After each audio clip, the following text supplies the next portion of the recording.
Oh, the dramatic music has begun. Oh, that means you're going to hear something, boy, I tell you. something important's going to happen. What is going to happen? Let's just sit around and wait and see what happens. Oh, that means we have to make it happen.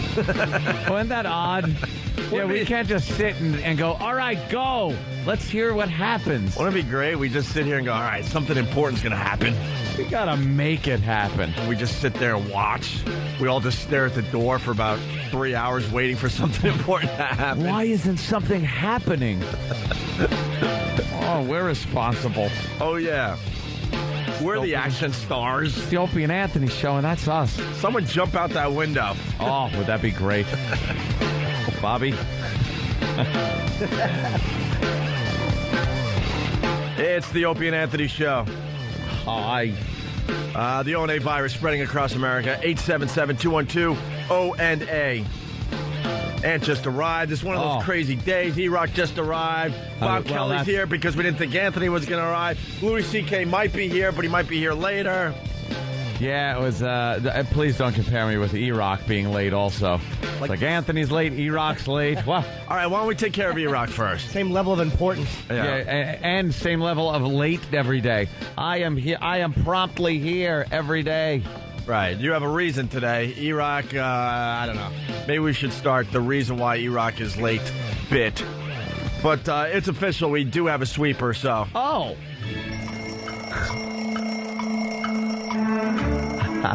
E-Rock's late. E-Rock. E-Rock's late. E-Rock. E-Rock's late. E-Rock. E-Rock's late. E-Rock. On the Opie and Anthony show. He's just I'm shaking not his good. head. He's just shaking his head over there.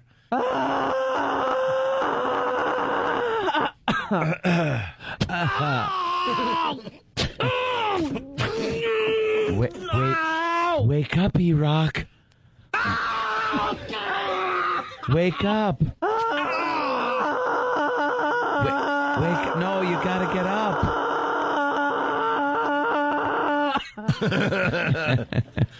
Well, the guys behind the scenes have been keeping track of how late E-Rock is every day. On a daily basis. And it kind of came to a head today because he called in with some kind of weird problem. And we all just kind of laughed because we're like, you're late every day. You're finally calling today to tell us you're going to be late? Wow. And then Tim ran into his production room and made a sweeper. So there you go. What happened to you, E-Rock?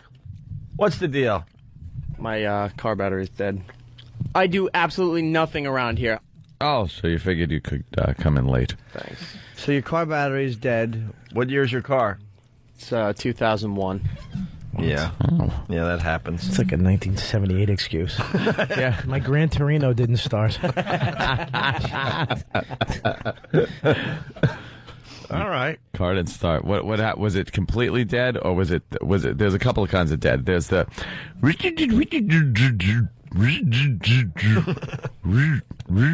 and that's like there's a chance. And then there's this one. Oh, that is the worst. Which is pretty much you're screwed. And then there's this one. And that's real bad. Yeah, that's just a click. The nothing, the key turning, and oh boy, there's a problem. That's almost better, actually.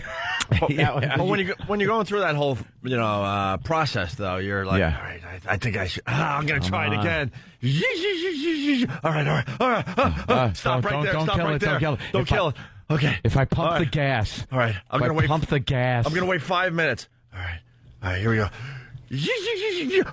Stop. You start yelling at the person, stop! And then There's you just give it. Then you just got to give it the shot.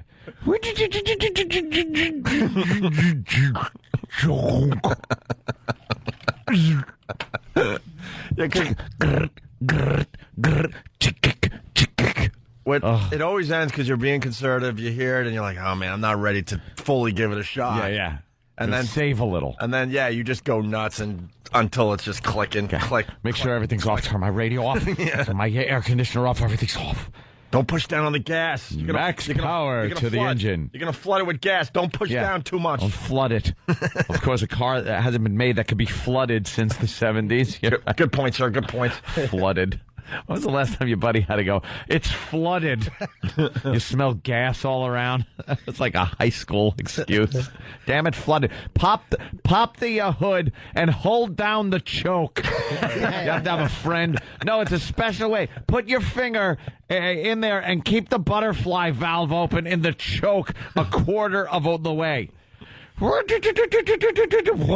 Then you get like a pop of flames comes out of your carb. Ah, the good old days. And then it goes completely dead. You're like, hey, you got jumper cables. Jumper cables? Cables. What? And you got to flag someone down. Anyway, we got Kevin from Connecticut. He writes, E-Rock should be woken up by the Buffalo rapist every morning. Oh, God. I'm not telling that story with his hoodie again. on. That people...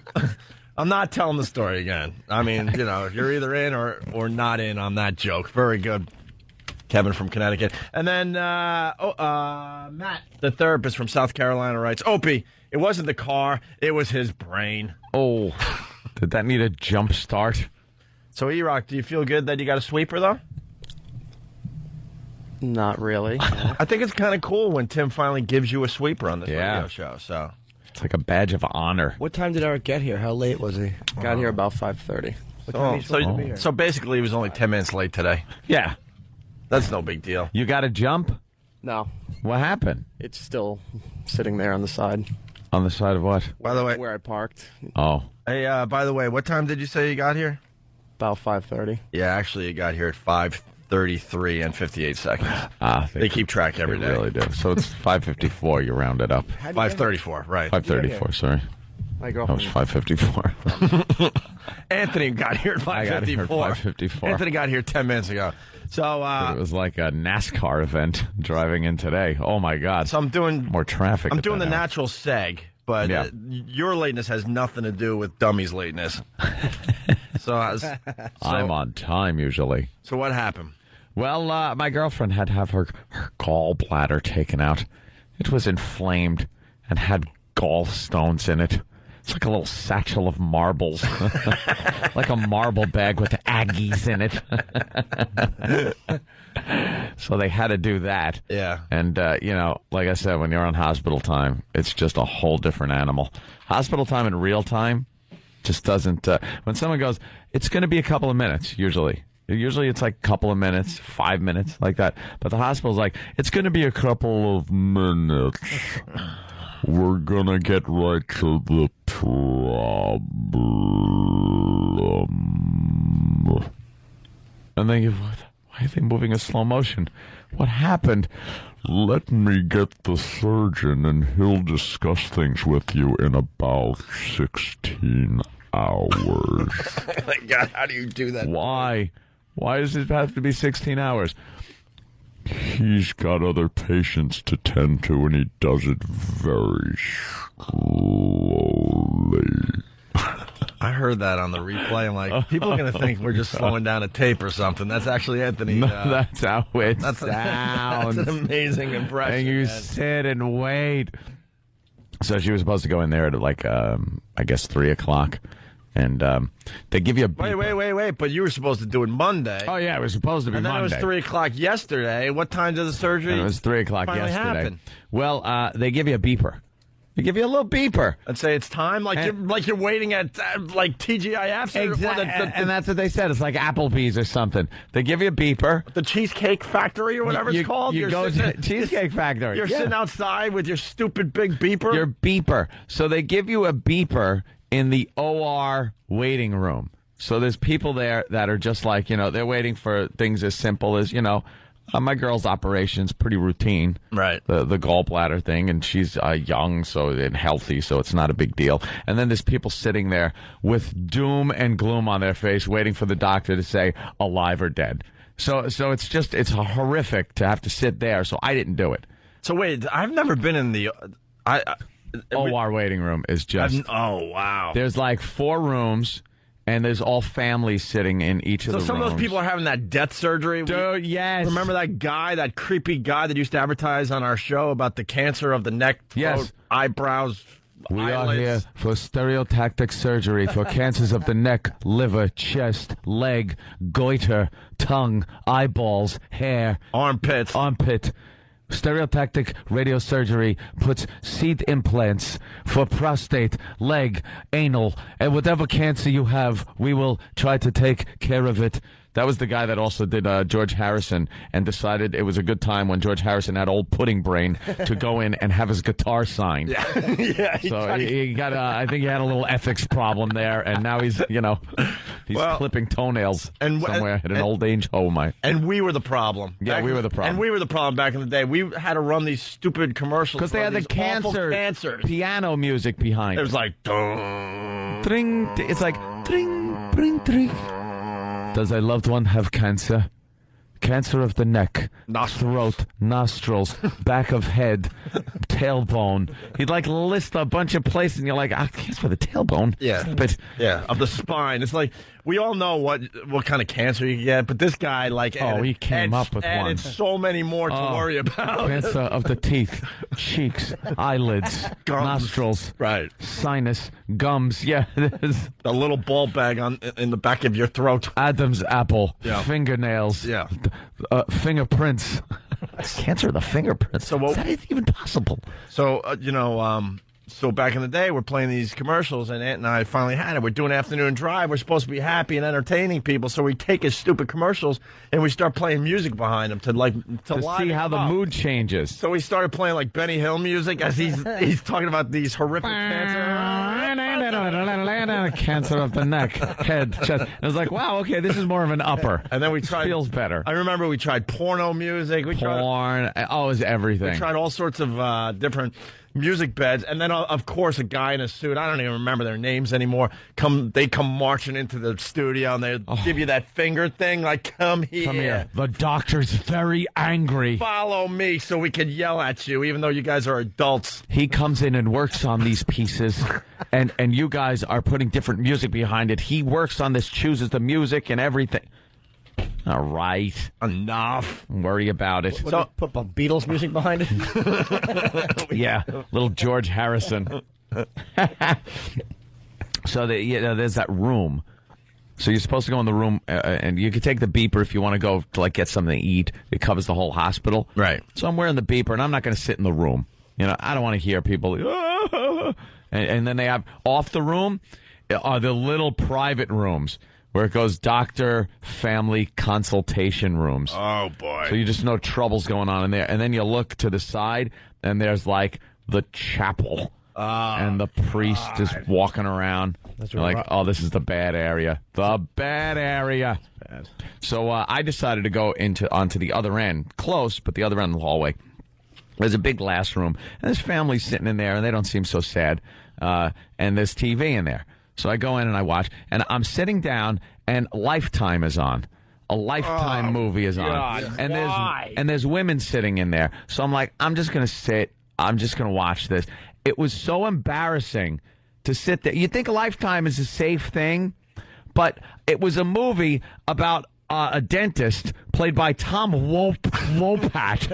Tom Wopat was the dentist, and apparently he was raping his patients. And I'm sitting there with these old ladies, and I have to watch this, and I'm looking up, and there's Tom Wopat, and a woman is under anesthesia, and Tom Wopat's hand's going up like her thigh, and he's unbuttoning the shirt, and I'm looking nervously over at the women. He raped me! It was so embarrassing. Dude, I was turning red. I kept looking over my shoulder out the window like, is a doctor coming to consult with me? Because I didn't want to look at the screen. Why would they watch Lifetime in a hospital? There was one rape victim, and she had no one to back up her story. So Tom Wopat just said, look, it's consensual sex. He got her pregnant. So they did the DNA testing, and Tom Wopat's baby it was, and he said, well, no, we had an affair. She's a married woman, but an affair. She's like, hey, rape. All right, how did he get caught? They always get caught because that's the women's channel. Guys are all scum on that channel. Well, his lawyer was very good. It was, what's her name? Wonder Woman. That Wonder Woman was his lawyer. Linda Carter? Yes, Linda Carter was his lawyer. And then I believe, who's the Emmy Award or the Emmy nominated but never won actress? Susan Lucci. Susan Lucci, I believe, was the other lawyer. And they figured with the rape victim, the original one, she found another woman that was raped. So they go into court figuring this is a slam dunk. But this private investigator for Linda Carter comes up. She was an actress, and a budding, aspiring actress. What did he find, the private investigator? Nice little video and pictures of her early modeling days. So threw her out. Couldn't use her as a witness because she was doing porno. Well, why can't you use someone as a witness just because they did porno back in the day? It doesn't matter because Tom Wolpat's lawyer, Linda Carter, was just fantastic. I hate that crap when you read about cases and stuff. This person was thrown out because, they went to a kegger once in college. Well, that's what they do. I mean, it's like... they do. So they figured what they got to do is plant They still saw the car accident. I mean, give me a break. Doesn't matter. Not a credible witness. They planted cameras in the office and... got a female cop that was attractive and needed dental work. Ooh. What are the odds? He gave her a good cleaning. All of a sudden, oh, look, my face and hair are clean, too. That's what he was doing. So they have the cameras on him. Wait, so she had big boobies and and like a food pocket that needed cleaning out. They had a tender moment where she didn't want to do it, so the rape victim had to sit her down and say, "We can't have this happen to another woman." Ew. And she's like, "Well, I'm not sure if I'm ready for this. You need to be strong." She goes, "But what if he touches me and stuff? We'll be there for you." The other rape victim. And then she told a story. She goes, "I understand because when I went into my first teaching class, I was scared too." It's like you're in like a classroom with kids, not some dentist who's zipping his fly down. Jesus. That has the curve switch going off. Same level of importance on this whole thing. Boy, didn't she have other cops watching? No cop goes in and they did. Tapes later. They had cameras and cops in the next room and everything. And she still didn't know if she could do it? Yeah, exactly. She's in the wrong profession. So they give her the anesthesia. She's laying there. She gets into the recovery room. And then Tom Wolpat comes in and starts like putting his hand down her shirt. But he starts taking off like the heart monitor stuff. Yeah. But then he kisses her. Why do you need heart monitor stuff? I don't know. It's dental work. But it's Tom Wolpat. I don't know. So he starts kissing her, but then a nurse walks in, and they're like, "Damn it, we don't have enough. Damn it." So it ruined the whole thing, but then they figured she had a little residual pain that night, so they sent her back for an emergency visit at night when he's alone, and there's no nurse in the office. So he goes in, brilliant, puts her under, gets her in the recovery room, and then he really starts going at it. And this is where I was completely embarrassed. I'm sitting in the waiting room, a bunch of old ladies, I'm watching this stupid Lifetime movie, and Tom Wolpat goes to town, unbuttons her shirt, her sweater, opens it up. There's her ample breasts in a pink little bra. Just heaving. Wow. And then he pulls her skirt up, and then Tom Wolpat, you see, he takes his shirt off, and Tom Wolpat's hairy chest from the chest up, you see, and then you hear zip. Oh, yeah, then what happened? And then the walkie-talkie from the cop. "All right, make the move. Go. And the whole time, the rape victim is actually sitting next to the cop watching the video. Like she'd be allowed in, and all she's doing is these uncomfortable squirms going, no, holding herself like going, oh, watching the monitor. Then what happened? The cops burst in and go, "Freeze, police!" All right. And they arrest Tom Wolpat for the dental rapist that he is. And then they had sex with the cop. Yeah, she was still out. She was still out, so the two cops banged her. Oh, it was great. And then she woke up and said, "Oh, it was ugly. It was horrible." They blamed it on Tom Wolpat. Right. Get yourself to a doctor. Stupid Tom Wolpat. And the title was like something, and then it was subtitled, "She woke up pregnant." And of course, they had the big controversy between her and the husband. Oh, yeah. Who was like now bitter because she's pregnant with some guy's baby. The dentist rapist, and he's like, "I don't know how to handle this. I walk around, I'm the joke of the town." So how did that end? I don't think they got back together. Oh, boy. There's some residual collateral damage in those movies. It's so embarrassing. The old ladies are watching, and I'm looking at Tom Wolpat's hand going up her leg, and I'm looking at her, and I got my hand up her thigh because I'm just watching the movie. You should just unzip your fly in front of everybody. Start just cranking. I love this movie. If someone's crying, go, "Shut up, I'm trying to keep my rod. Keep it down." Pipe down. Why would you watch Lifetime waiting for a loved one to have some horrific operation? Because it's on. Like, I had no choice. Not you. Oh, I know. Why did they have a horrific operation? Yours was, your girl's operation was, it's one of the ones that it's kind of easy. Yeah. But I'm sure that, not everyone in this situation had an easy operation. They were waiting for the outcome. No. There was people being wheeled by, I swear, with their heads, like big scars down their shaved heads. Like there's brain surgery going on right next door. And I'm watching Tom Wopat. Yuck. And then the after the Tom Wopat movie's over, the woman goes, you could change this if you want, because Straight, Gay, or Taken was coming on, where the woman's got to guess if the guy's straight, gay, or taken. Oh. It's a game show kind of thing. She goes, you could change this if you want. Like, could you change Tom Wopat? So I put on Leave It to Beaver. Well, you should have watched Straight, Gay, or Taken. I think she didn't want it on.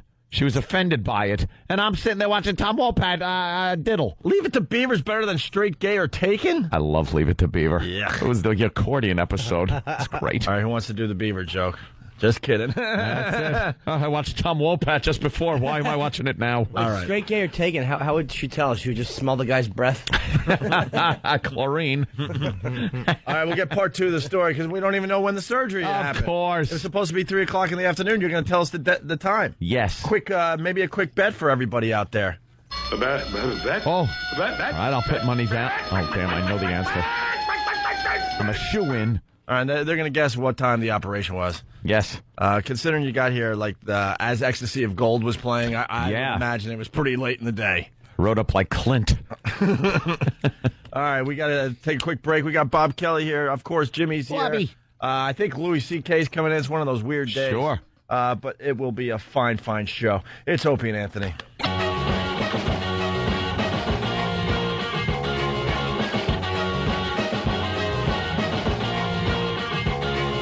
It's the Opie and Anthony show. The O&A virus spreading across America. It's Whip 'em Out Wednesday. Yes, it is. And we finally could get some energy behind this Whip 'em Out Wednesday again because Tracy, the new PD here in New York City, 92.3 K-Rock, she finally got the brand new WOW stickers printed. And I guess we'll be all over New York City and Long Island and Jersey. And we'll go up to that Westchester County that we don't know much about. And we'll start getting those new stickers out there. Of course she likes WOW. She's got 36 double Ds. Is that who I think it is? Yeah, the Matt. Yeah. PD. Wow. Yeah, Bob Kelly has a little crush. Damn. A little crush. What are we in? Hey, you can still... high? He just said that. You got a little crush. He whispered that. You're actually... Oh, yeah, there's a few people listening to this, including your girlfriend. Hey, man, you can still window shop. You're not buying anything, Bobby. Yuck, do I hate that. Hey, I can still window shop, you know. When a girl goes, Can ya? I don't care where he gets his appetite, as long as he knows where to come for dinner. See? Exactly. That's right, you meatloaf. Go think of steak while he's... What? I just realized I couldn't say what I was going to make that would have made that a joke. So I just said words. As long as he comes home to me, all right, we get it. Yes. You're a new age girl. My girlfriend doesn't care. She's like, have sex with whoever you want. Just, I don't want to know about it. What? That's what I tell myself, she says. Yeah, exactly. Let's hope that's what she says. She says, just wipe the glitter off before you come home, please. The glitter. Oh, the guy who invented the glitter and the scrunchie stinks. Yeah. They always leave a scrunchie at your house. Right. Scrunchy. This isn't mine. Hey, by the way, I was thinking about these WOW stickers. WOW, of course, is Whip 'em Out Wednesday. Yeah. People get very excited when they can throw one of these WOW stickers on their car because there are women out there. Maybe we should take a few calls from the women today because to prove this is going on. Women are driving around. They see the WOW sticker. They will flash you. Mm-hmm. So, but I was driving around over the weekend. I was all over Long Island. There are old WNEW Opie and Anthony WOW stickers. Yep. There is XM Satellite Radio WOW stickers. There's Free FM WOW stickers when this station we're on right now did the talk thing for a while. And now there's going to be 92.3 K-Rock Opie and Anthony WOW stickers. Yeah. We are confusing everybody out there on the road. Yeah, I know. They're going to be all over with all different locations for us, some of which we are not at anymore. I like when they write it with their finger in the dirt in the back of the truck. That's the that's best. cool, right?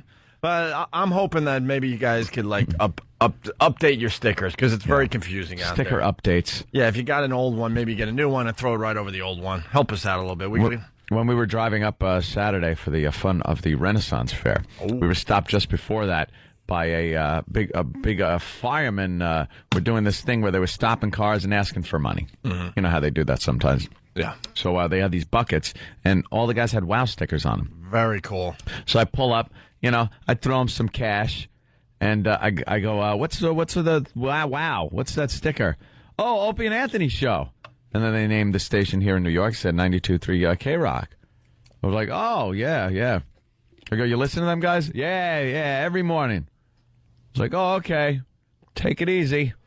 Maybe he didn't recognize you because you were dressed like D'Artagnan. Perhaps that was a problem. I didn't think of that. Well, I stopped. Anthony couldn't possibly be this big of an a-hole.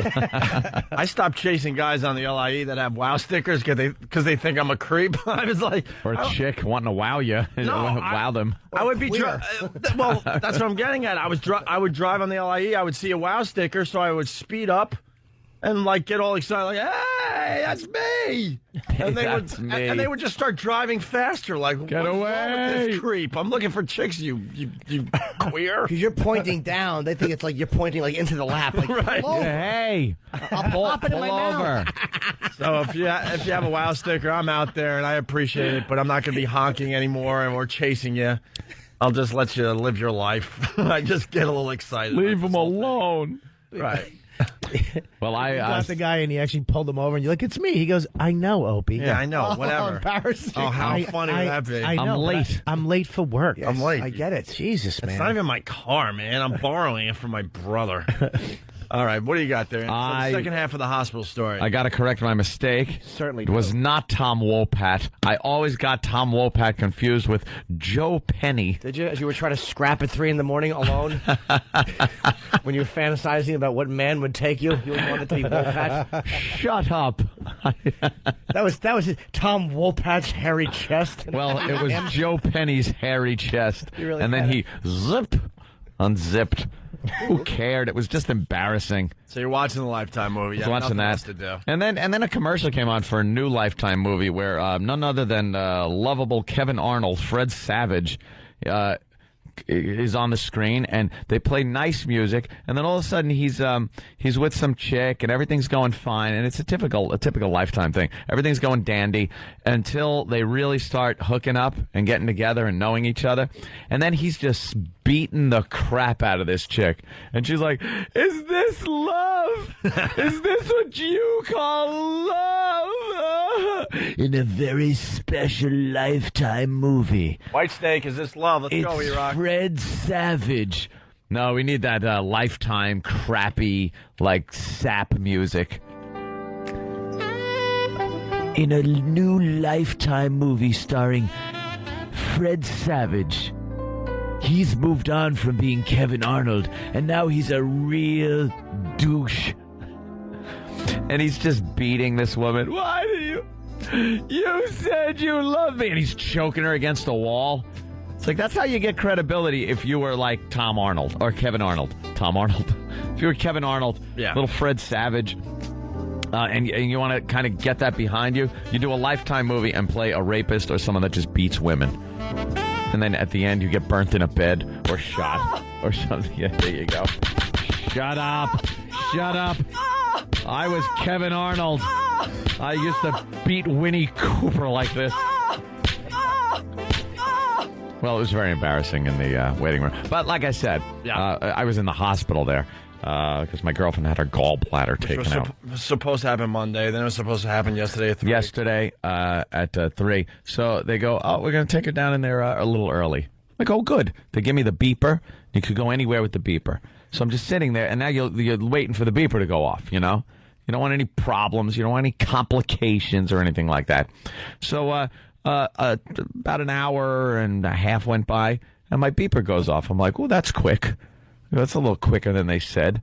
So I rush down there, and the woman goes, oh, no, I just wanted to tell you that they just started. Like, what? Why the... Oh, Jesus. How long of a procedure? It takes about 2 hours. So it's like they just started. So now it's 3:15. And they had just started. We just started the operation. It was supposed to be at 2:30 and then 3, but now it's 3:15. What? It's 3. What? So she reboots my beeper and says, "They just didn't want you to worry." But they started now. When they rebooted your beeper, did they say smoking or non-smoking? Yeah, what do you want? Do you want a booth? Try the dessert. We have a cheesecake. Where are you going to cherry be? Jubilee. Are you going to be at the bar? Or are you going to be waiting outside? Cause bar. I wish there was nice a bar. Out. I had to go back to stupid Lifetime. Yeah. But no, they give you a beeper, and you got to wait for it, and then the beeper goes off again a little later, and I'm like, okay, it's done. No, it's just time to turn in the beepers. Now you got to wait in that area. You can't mosey around anymore for the doctor. So I'm just waiting and waiting and waiting and waiting. Did you go in the chapel like Rocky and just pray for her? Hey, Maggie. Did you go in the room and read to her, someday you will come back? Yeah, she gave birth to a wonderful gallbladder. Yeah, I want to thank you. But Mickey's not here. Hey! Yeah, maybe me and you and a gallbladder go to the zoo. I like the tigers. Jackass. And I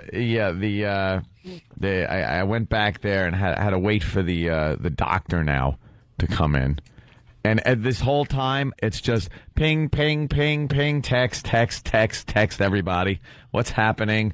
How is she doing? This, that. I had to take phone calls from relatives. Why don't you taking phone calls from relatives? I barely talk to my own family. I understand that. I love my family. Don't get me wrong. I love my mommy. I love Donnie. Love Sal. Christmas shoes. Joe. My immediate family. Right. I'm not used to dealing with girlfriends' families. I usually come from girlfriends that I don't know, their family was wiped out in some cataclysm, or the father left and that. So but I got to deal with family members. I do that. It's part of the thing. I deal with Jen and Buddy, her sister and brother-in-law out in Colorado. Okay, and then she was nice enough to make the family calls after I got the info. But they come out, and one doctor comes out. And this woman comes out, and now they're talking right in front of me because I can't leave that area. Right. And you know me with hospital stuff. I don't like watching ER because it's too gruesome. You don't like getting just stuff on your hands in the morning. No. You get creeped out by all this stuff, germs and things. Things went well. Wait, you're hearing them talking to another family? Yes. Oh, God. Things went well. We removed 1.5 liters of liquid from his chest cavity. What we had to do to make the cavity smaller, because the liquid keeps forming in there, we put a drain in, and we had to rough up the rib cage. I used and he's saying this, I used a file, and we roughed up the rib cage, so now when it heals, the lungs will adhere to the rib cage to diminish the size of that pocket that the liquid was. He used a cheese grater on the inside of his ribs. Know what it sounds like? If you ever take a peek at those cooking shows, they're like, all right, so how'd you make the cake? This is what I had to listen to this. And what the surgeon sounds like. I'm getting all woozy because it's just, I'm picturing someone taking a cheese grater to the inside of your rib cage, and it's horrifying me. And it's like, he goes, it works like a Velcro. The lungs will stick to the rib cage now and eliminate the pocket. She goes, but there's going to be a drain in there. Yuck. And you're going to have a home nurse that comes in every 2 days is going to have to pump that liquid out. Ew. Pump the liquid. But we didn't find any tumors or anything. And they're talking tumors, and I'm just like freaking out. And then they... You know what I think when you hear that type of thing? What? There goes that guy's sex life. It's over. Who the hell wants to bang him when the person knows that a nurse has to come and drain his chest? Drain that chest liquid. Banana juice could actually go all over your chest while you're having sex with them. Yeah, nothing takes the sexiness away from sex when you realize the person you're supposed to have sex with had their ribs cheese grated, so the lung sticks to it. And it can leak out on you during sex. Right. Oh, look at that. I'll just tape out a goodie. What happened? You typed goodie? Goodie. What? It's my baby. Oh. My girl. So then, you know what took so long? like Why there was a delay? Huh? You know why there was a delay? Why? Because during all this whole thing, she's been given blood. They take blood. They take urine. They take tests of everything. Checking for everything. They wheel her in for the operation and look at the chart and go, "Oh, we never gave her a pregnancy test." And she goes, "Don't worry about that. I'm not pregnant." And no, she wasn't. But they had to give her a pregnancy test before she went in and got the operation done. So it's sitting another hour waiting. But we'll get that pregnancy test right away because this is top priority, and we want to make sure you get out of here quickly and back to the recovery room. Because this is a hospital and people have to be taken care of. Holy mother of God. Hey, I think we got a good combo here. You talk really slow, and then my sick laugh. It's probably creeping people out there. It is creepy. Damn, I got to smoke some more pot to listen to this. Very meticulous. So she's in there. A pregnancy test takes seconds, though. It's a little... Not in the hospital. Just got to see a strip turn blue or whatever it is. Blue, pink? No, they don't. What do you think? They use that store-bought crap? Why not? They take a blood sample and use that. They give it a kick to the abdomen and see if anything pops out. Just stand over this white tarp. There it is. We have one stewed tomato. Oh, come on. Oh, boy. All right. Sorry. That's the test. Kick, and then the doctor cups his ear and listens for the kerplunk. So they did that, and more time goes by, and then a doctor comes by. A woman doctor comes by, and she looks in the room, because I didn't want to be in the room with the families and stuff like that. So I'm standing outside the door, kind of leaning against the wall, screwing around with the iPhone, I got a signal, so I was able to go on the web and just scroll around. And she goes, "Oh, Mr. Kumia?" I was like, "Yes." And she goes, "Okay, everything went fine. We took the gallbladder out. We were able to do laparoscopic surgery." Which is good. They don't take the machete and slice open her abdomen. They poke a few tiny holes. They do something. They take 3 or 4 holes, right? It's not even a hole. It's a little incision with these little micro stitches. And you don't even see scars. And then the belly button. They go inside the belly button and cut that. And then stick something in there. They put a camera in the other hole there. And they kind of peek around. And then they pull the gallbladder out of the belly button like Alien. Nice. Like that Mexican witch doctor? yeah. Where they're pressing and pull a cotton ball with blood on it out. You are cured. How do they untie the belly button? You don't untie it. It's just there. Look at your belly button. It's tied. God, she's got an innie. It'd be impossible an outie. Just squeeze it like a zit. But they took it right out of there. Maybe she has an outie now because that's the gallbladder. No, I saw it. I was actually able to look at the gallbladder's hanging out. Hi, baby. Ah! Wait, what'd you say? I was able to look. At what? At the incisions and the thing, because they were just covered up with this clear little Band-Aid. I thought you were able to watch the surgery. No, they're just like 3 little Band-Aids. Hey, nothing. There's an observation coming in. Oh, of course. We like when the audience participates. There's an observation coming in. This guy didn't leave his name, unfortunately. But he's noticing that you're a different person. He goes, "Aunt, you're a fag. If Jennifer," which is Aunt's ex-wife, sorry to bring that up, Aunt, was in surgery, you would have been in a hot tub with a chick with braces. Right? I don't know if I can deny that. I really don't know. There's a lot more concern these days. The old days, you would have been like, call me when you need a ride home, sweetie. Yeah. You should have been the obnoxious boyfriend screaming that you better not have scarring or you're not going to be able to F. Better not be any scarring. Take care of that. And hey, Doc, how about an extra stitch? Oh, wait a minute. That's for the pregnancy. So what time was the surgery? People bet out there. Finally got to it at 3:30. Oh, that's not bad. That's when it was. But she was supposed to be in early. Right. Like they were like, hey, we could take you early. So they wheeled it down there at about 2:15. So I'm like, all right, great. Going to get this done with early. And didn't start until an hour later or so, or an hour and 15 minutes. But then they go, okay, you could see her in recovery. And recovery is always fun because the person is so effed up. They give them, the drugs, and she's like, how are you doing?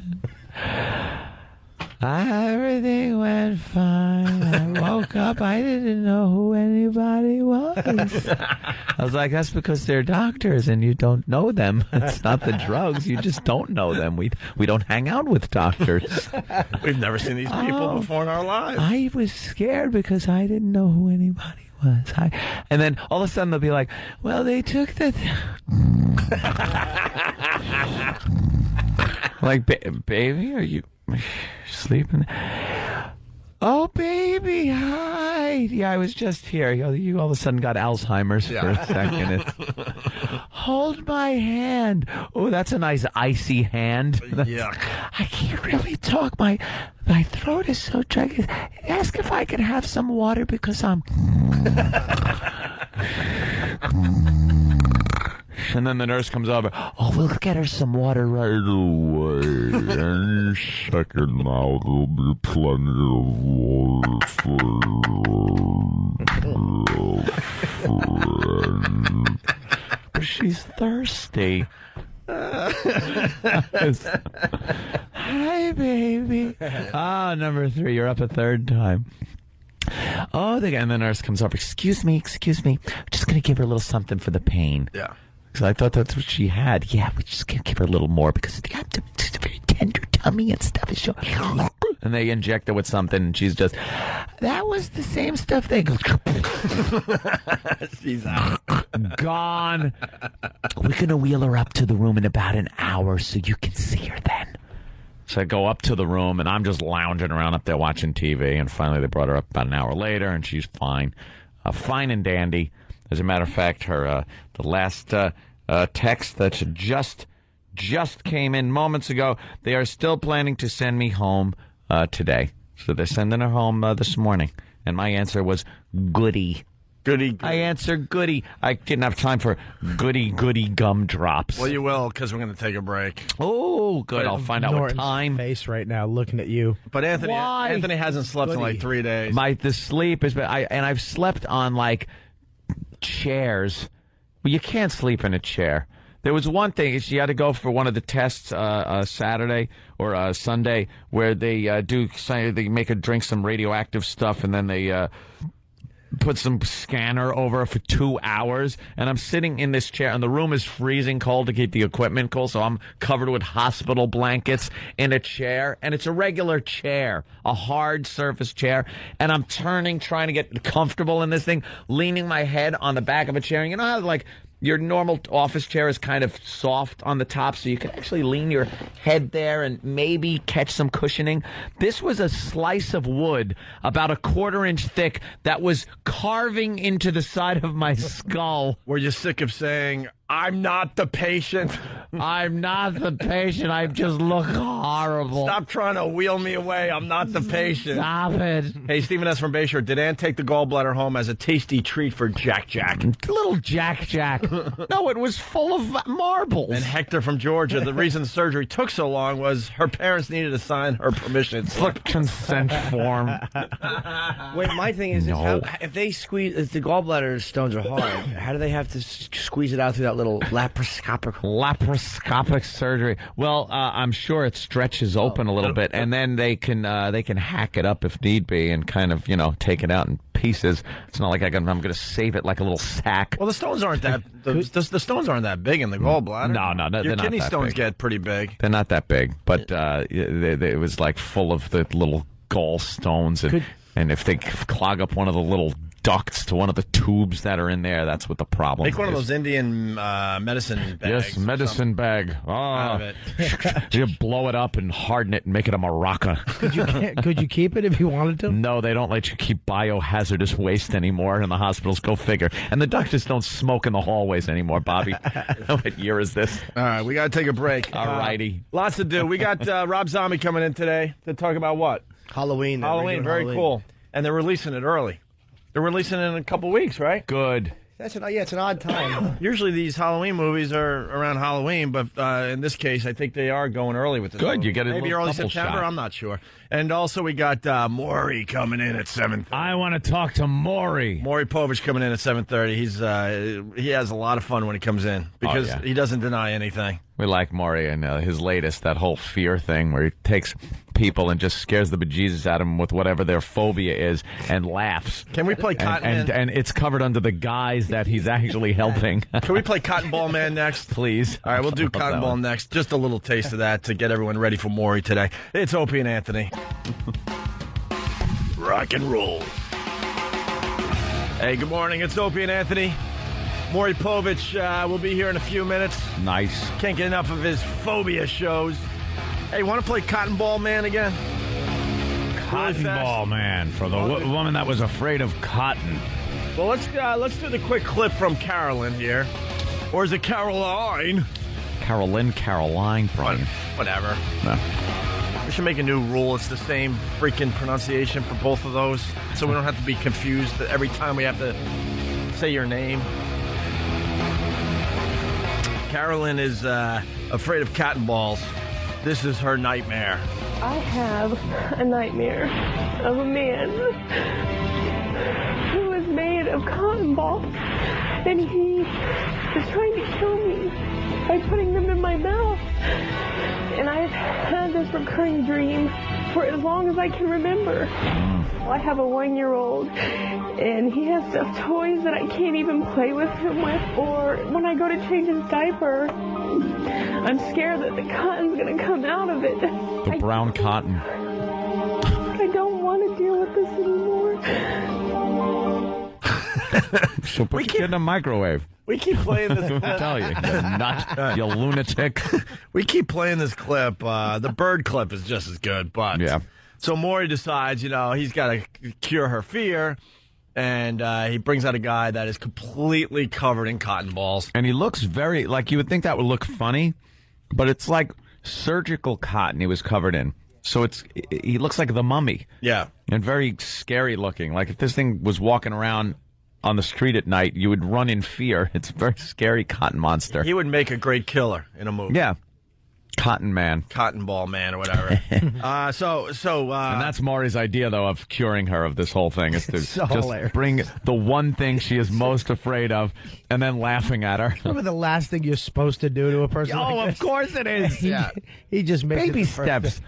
One single cotton ball 20 feet away from her is the way to start. She's not Batman. You must face your fears. Yeah, put her in the cave, in the well with the bats. If you're scared of Cotton Ball Man, that's like years of therapy to get all the layers out. You got to dig deep. Yeah, exactly. This It's is not going to be layers. cured in 10 minutes on a 10 minutes on a talk show. Yeah, like 5 minutes with an audience full of cretins laughing at you, including the host. Right. More Yeah. like, look how ridiculous it is. She's scared of cotton ball. Scared of cotton, you're an idiot. You're stupid. Why are you living? He's just cracking up at It's it, insane. So That's why we love him. all of a sudden, Cotton Ball Man comes walking out from the side. She runs the other way, and Maury's got that figured out. There's another Cotton Ball Man on the other side. running out after her. Right. Cotton Ball Man was running after her. All right, we got to play the clip one more time. So this is what happened. This Maury is a sick bastard. I got pictures of cotton ball. You upset at those? Yeah. Now tell me about this. Thought that they're making that noise. What noise? They're just making Cotton the doesn't noise. make a noise. It does. I gotta find something. Oh God. Wait a second. Oh.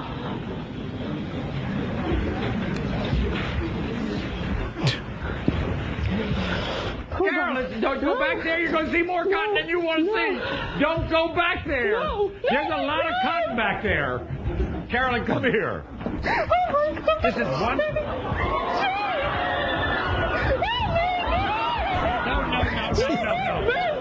Get back! I'm gonna hit you! I'm gonna hit you! Get back! No, I'm gonna hit you! No! Get back! You're Maury laughing. I can't believe it. That just can't be good. That can't be good. I'm helping. Move back, guys. Move Move back. Move back. Okay, we got it. All right, go on. We got it. We got it. They all left. We got the shot. We got the help. We helped her. Here come the ratings, baby. Yeah. And Cotton Ball Man moves like a monster. His hands are out in front of him. So there you go. We're scared the hell out of Winona Judd. We're getting ready for our visit with Maury Povich in about 20 minutes. We can't wait. We got Lifetime movies in front of us. These are just the movies that start with the letter A. Yeah, because Lifetime is known for their something movies. It's always whatever. Very dramatic. Well, how about this? A Child's Cry for Help. Where's our Lifetime movie? Music. Lifetime. A Child's Cry for Help on a very special Lifetime. A Dad for Christmas. That must have been a good one. Yeah. A Daughter's Conviction. Uh-oh. A Face to Kill For. A Father's Choice. A Friend's Betrayal. A Job to Kill For. It's the same titles. Uncreative asses over there. A Killer Upstairs. A Little Thing Called Murder.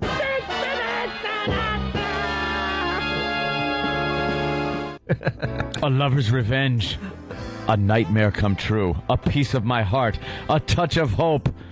A Vow to Kill. A Woman Hunted. Abducted. All She Wants for Christmas. Alone with a Stranger. Ambulance Girl. Oh. An Unfinished Affair. Any Mother's Son. As Time Runs Out. Awake to Danger.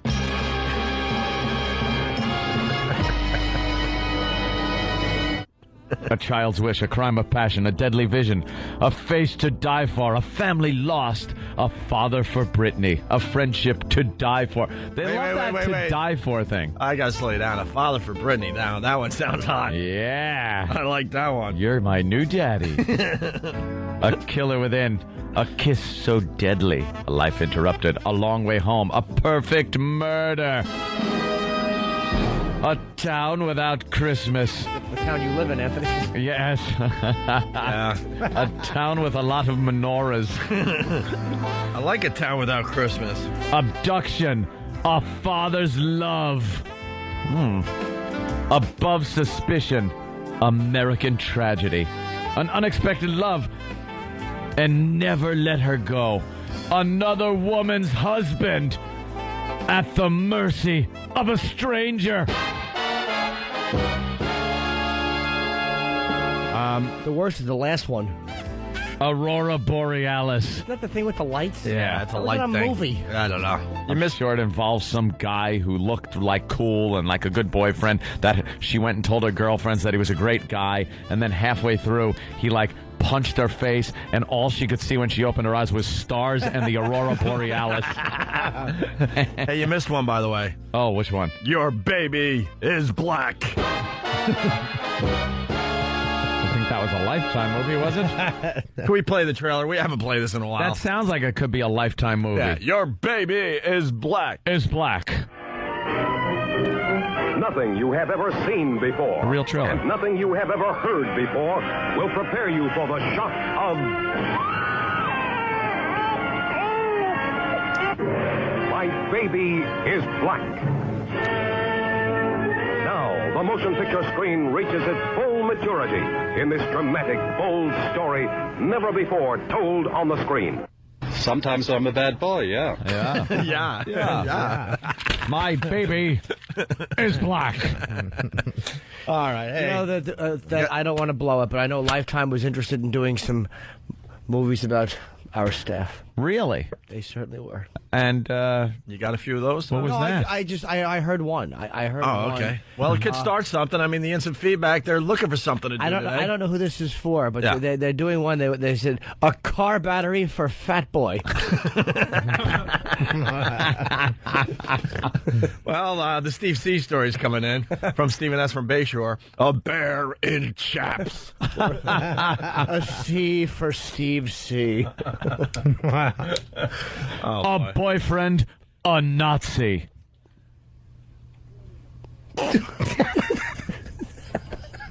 A car crash. There goes Holiday. He's on the track. He's at the wall. She's gone. The math man delivered. No.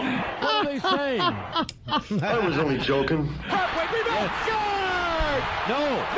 Oh, my. I'd tell you something. How did that not go in? That wasn't even close. That was a whiff. 3 strikes. I didn't even connect. You're tired, though. I don't know. I thought, and maybe if someone else would have said it. Yeah, I think that was the But problem. you said it about yourself. And then you clicked your heels together. Maybe I was talking about somebody else. No, you got to start with I got to help out the instant feedback. You got to start with Although, Kevin, okay, from Marblehead, Mass. My baby is Canadian. The Rich Voss story. Oh, here's one. A salad forgotten. You got to guess who they're for. Puffy from Whackbag. A fish stick for Sam. A special boy wants nothing more than a fish stick. Jason from Rye. A bottle of Jack for Danny. A neck pouch full of fish. Hey, Phil Rizzuto died, man. The Scooter. Yeah. A coffin for Scooter. For Scooter. He was 90, man. He was born in 90? 1917. Where's the tragedy? He was an amazing shortstop. No one remembers that because none of us were alive. I don't even think our grandfathers were alive for Phil Rizzuto's shortstop days. Good defensive shortstop. But he was an amazing shortstop. He was He was an aggressive shortstop. Was one he? of the first in the game. With those big glasses? Jeez. He'll be forgotten, though, because of Jeter will always be remembered for the best that they ever had. Well, I think the rest of America knows who Phil Rizzuto is by now. Stop, of course. Hey, George Steinbrenner had something to say. Oh, see, we're on the same page. Yeah. Steinbrenner, I love when they do this, when someone near and dear to our hearts dies. Yeah. George Steinbrenner said, I guess heaven must have needed a shortstop. Heaven must have needed a shortstop. Then why wouldn't they take Jeter? He's young. Exactly. Scooter's 90. Yeah, I don't think heaven needs a 90-year-old shortstop. I guess heaven needed a guy to leave in the 6th inning while the game is still being played. Yeah, why would they take him? I guess God doesn't believe in winning. God no winning in picked heaven, a fat obviously. kid in school. Right. I guess first. Phil Rizzuto's playing with a fat kid at first. This is a way to go to it. This is one way to do this. Like a nice young Thurman Munson is at the plate. Right. Catching. And he's all excited because, he finally gets the word that he's finally going to get a shortstop for his heaven team. Right. And it's 90-year-old Phil Rizzuto. What am I doing? What the F? Can I trade? Billy Martin's in the heaven dugout going, this is BS. How did I get this guy? God, the Red Sox are going to kill us up here in heaven. Ted Williams' head's at the plate. Right. We're playing Ted Williams' head today, and they're giving me a 90-year-old shortstop there, Mikey. I guess heaven must have needed an announcer for the money store. Heaven must have needed. Why don't you shut up, George? That is just so hacky. We all know you just die and you rot. They can't get anybody out on the field because they're all smelling Joltin' Joe's fingers. I guess when Joe died, he said, I guess Marilyn must have needed a black eye. Stupid. Heaven needed a shortstop. They certainly didn't. Boy, when Munson died, did heaven need a pilot? Look at your face. Where's Pepitone when heaven needs a bag of Corey Coke? Lytle's on the mound. Right. Pepitone. Joe Pepitone. Really Bill from Waterford. Wow, I guess heaven needed someone to incessantly Say holy cow for no reason. Holy cow, I'm dead. Do we have that money? A toothbrush for Eric. Still coming in. Poor Eric. They went by too fast. Can't keep Yeah. Sorry. Yeah, so I guess heaven needed a shortstop. That's what George Steinbrenner said today. So they for God said, we need a shortstop. Let's go take the scooter. Yeah. He's doddering in a circle anyway. Yeah, He'll be great. perfect for the team. It's like very romantic, isn't it? Picked for God's team. Yeah, exactly. We thought we had God's cat when I was a kid. We thought my cat was God's cat. Oh, is that what you thought? God's got like 1,000 billion cats. No, my cat was just a thing that wound up in a box in the yard. It's dead. Well, better than my Smokey. Ended up full of maggots on the side of the road, flattened like a pancake. For me to come across because I smelled dead animals somewhere. At least you got to bury your cat. No, it was a sad day when you realized that that daddy wasn't taking the family pet to live in some farm in the middle of upstate. He's dead. And then you realize that that daddy was too cheap to give the family pet a proper goodbye. A proper burial. And he was in the woods somewhere with his frozen eyes. Oh, God. I found my dog dead on the railroad tracks because my stepfather got mad at my mother and kicked him out. Was he cut in half? No, he was just hit. Yeah, he was just hit. Thrown to the How did he side. not see the train coming, that dumb dog? Stupid dog. What did he think it was? A dumb A dog light you with, had. he probably thought it was Bob riding a bike with a light on it to come get him. Train just smashed him. All right, look. We kept it fun, but, you know, it always has to go there. Oh, no. Jason from Rye, because, you know, heaven needed a shortstop. Well, Jason from Rye writes, Lou Gehrig is at the plate wheeling his little ALS legs around the bases. All right, look, man. Oh, my God. Hey, but if you're following the logic of their that George Steinbrenner, that would be a mess of a team. God's coaching baseball up in heaven. Yeah. All right. He gets the old bloated Babe Ruth, great, God, with the voice box. Wouldn't he just be taking everybody in their prime? Mm-hmm. Just in their prime, that's it. Yeah.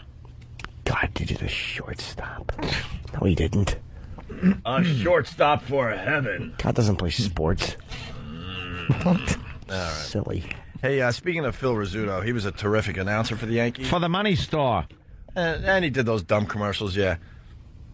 Here's some of his memorable quotes, or calls, I should say. Ow, my prostate hurts. With the score tied 4-4 in the ninth inning of a game, Rizzuto offered this about squirrels. In the backyard, we got a lot of trees. In our home, I've watched them leap from limb to limb. Unbelievable. Unbelievable. Oh, God. Is that jackass, stupid F doing an Imus impression? Can we please get that? Oh, God. It looks like someone's jealous again. Oh, what's the matter? Curtis and Perhaps Kubi. your job's in jeopardy? Were they You're going to be fired. Curtis and Kubi were against him? Yes, they're against everybody. They're against it because he's too cool for the room, man. He thinks it's race because he's so full of guilt and he tries to come off like he's some kind of Curtis.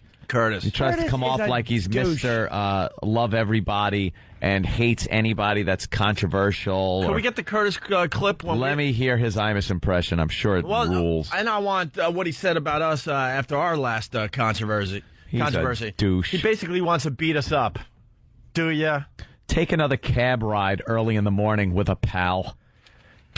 Gonna drag you in the back seat. What we just saw, because Imus, everyone knows by now, it's a big headline. He settled with CBS, the company we work for $20 million. And immediately after, by the way, yes, of course, the Rutgers Center is suing him. As soon as the dollar figure came in, the poor victim couldn't wait to sue. And now where did she file? In the Bronx. The same ones that convicted Bernie Getz. Of shooting course. those innocent men. Like you get a fair trial there. Why? She ain't going to get Change a dime. of venue. She shouldn't. She's not going to get a dime. She doesn't have a case whatsoever. She just doesn't have a case unless they don't want to fight this and they settle for some dumb. Doesn't matter if she's got a case or not. She has no case. You try this in the Bronx, it's done. It's done, dude. She was a public figure. She has no case, dude. It's a race. It's a racial battle. Yes. This has nothing to do with justice, no case, the truth. This is a race battle. It's a battle between black and white. They are gearing up to have black support, and Imus is just going to go in there, with a lawyer and try to duke it out, but he'll have to fork over money. He shouldn't. He should give her nothing. Nothing. She said that she's bringing the case because she's been disparaged and it's ruined her credibility. And said, no one knows who you are. If you walked in front of me, I wouldn't know who you were. Most people still wouldn't recognize it. Have no clue. No one cares. Who's the 6'5" broad? That's what exactly. Hey, by the way, so Curtis and Kubi, what we just saw, stupid Curtis, who's an ass. He is an absolute I just stopped myself because we're on regular radio. Yes. Look at me with responsibility, Bob. Stupid Curtis has to wear the Imus cowboy hat today, and he's mocking him. And he put the Imus headphones on, and he was doing an Imus. Just another jealous radio show host that never went anywhere in his radio career. Curtis this is the angel guy, right? He's been a wannabe his whole life. He was a wannabe cop. He's been sitting in mornings for a long time, just kind of rotting. No real buzz about him. But as soon as someone gets in trouble, like Ant and I with our latest thing, he's all over TV saying he's going to beat us up if he ever sees us. Boy, I'm scared of you. He needs to upgrade that satin jacket. And the beret. Yeah, satin isn't tough anymore. His dumb beret that, sure, when Dinkins was in office and crime was running rampant, perhaps it was refreshing to have, and you felt safe having a guardian angel on one of the subways. But now it's, it's a little passé. Giuliani kind of put a stop to that whole thing and made you insignificant. When you see those guys now in New York, you kind of push them out of the way. Like, could you get out of my way? I'm trying to get on the subway. Excuse me, there's a soldier with an M16 right next to you. Your cute little satin jacket. Exactly. What is that going to stop at this Members-only jackets and berets. And it's a bunch of guys that are just out of shape. It's like, I get it. But this isn't 1979 anymore. Can you move out of my way? I'm late for a meeting. They all have bunts. Yeah. Just little fat stomachs, little flat asses. Hey, Curtis, go bitch out the mob again. Go bitch out the mob and see where that gets you, with a few more holes in your belly. He's a boring radio guy. Dope. Boring. He says things like he rhymes like the mobsters with the. We get it. You're an old neighborhood Joe. Yeah, look at me. I'm just a neighborhood tough guy. Neighborhood tough guy on the air. Local boy. Make good. Local boy makes good. Shut up. They're always looking for promos for our show. Opie and Anthony, they love the mob. There you go. Mob never did me wrong. Mob always took care of me. My grandfather did a great job. I hear tell he was a numbers runner. Low-level stuff. But it was fun. And then I have another guy. I think it was, who the hell was his name? Uncle Jakey, maybe? And he used to come by with furs all the time at these trucks. And he used to come by with a bunch of stuff and go, could I keep this stuff in the garage for a while? And I'll be back to pick it up. And he'd put all kinds of stuff in there. He goes, take what you want. Dude, back in the day, I caddied for a lot of mob guys. They treated me like a superstar, man. I would caddy for a mob guy over anybody else. They know how to they pull out some green for you. Gotti's neighborhood, safe neighborhood. That whole neighborhood was safe. Used to have the big fireworks show, big barbecues for the neighborhood.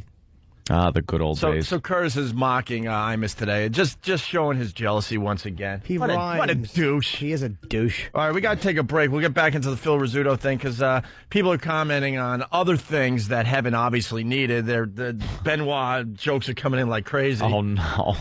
Oh, my God. Chris Benoit jokes are coming in because, Heaven needed a shortstop. Well, Heaven needed some other things.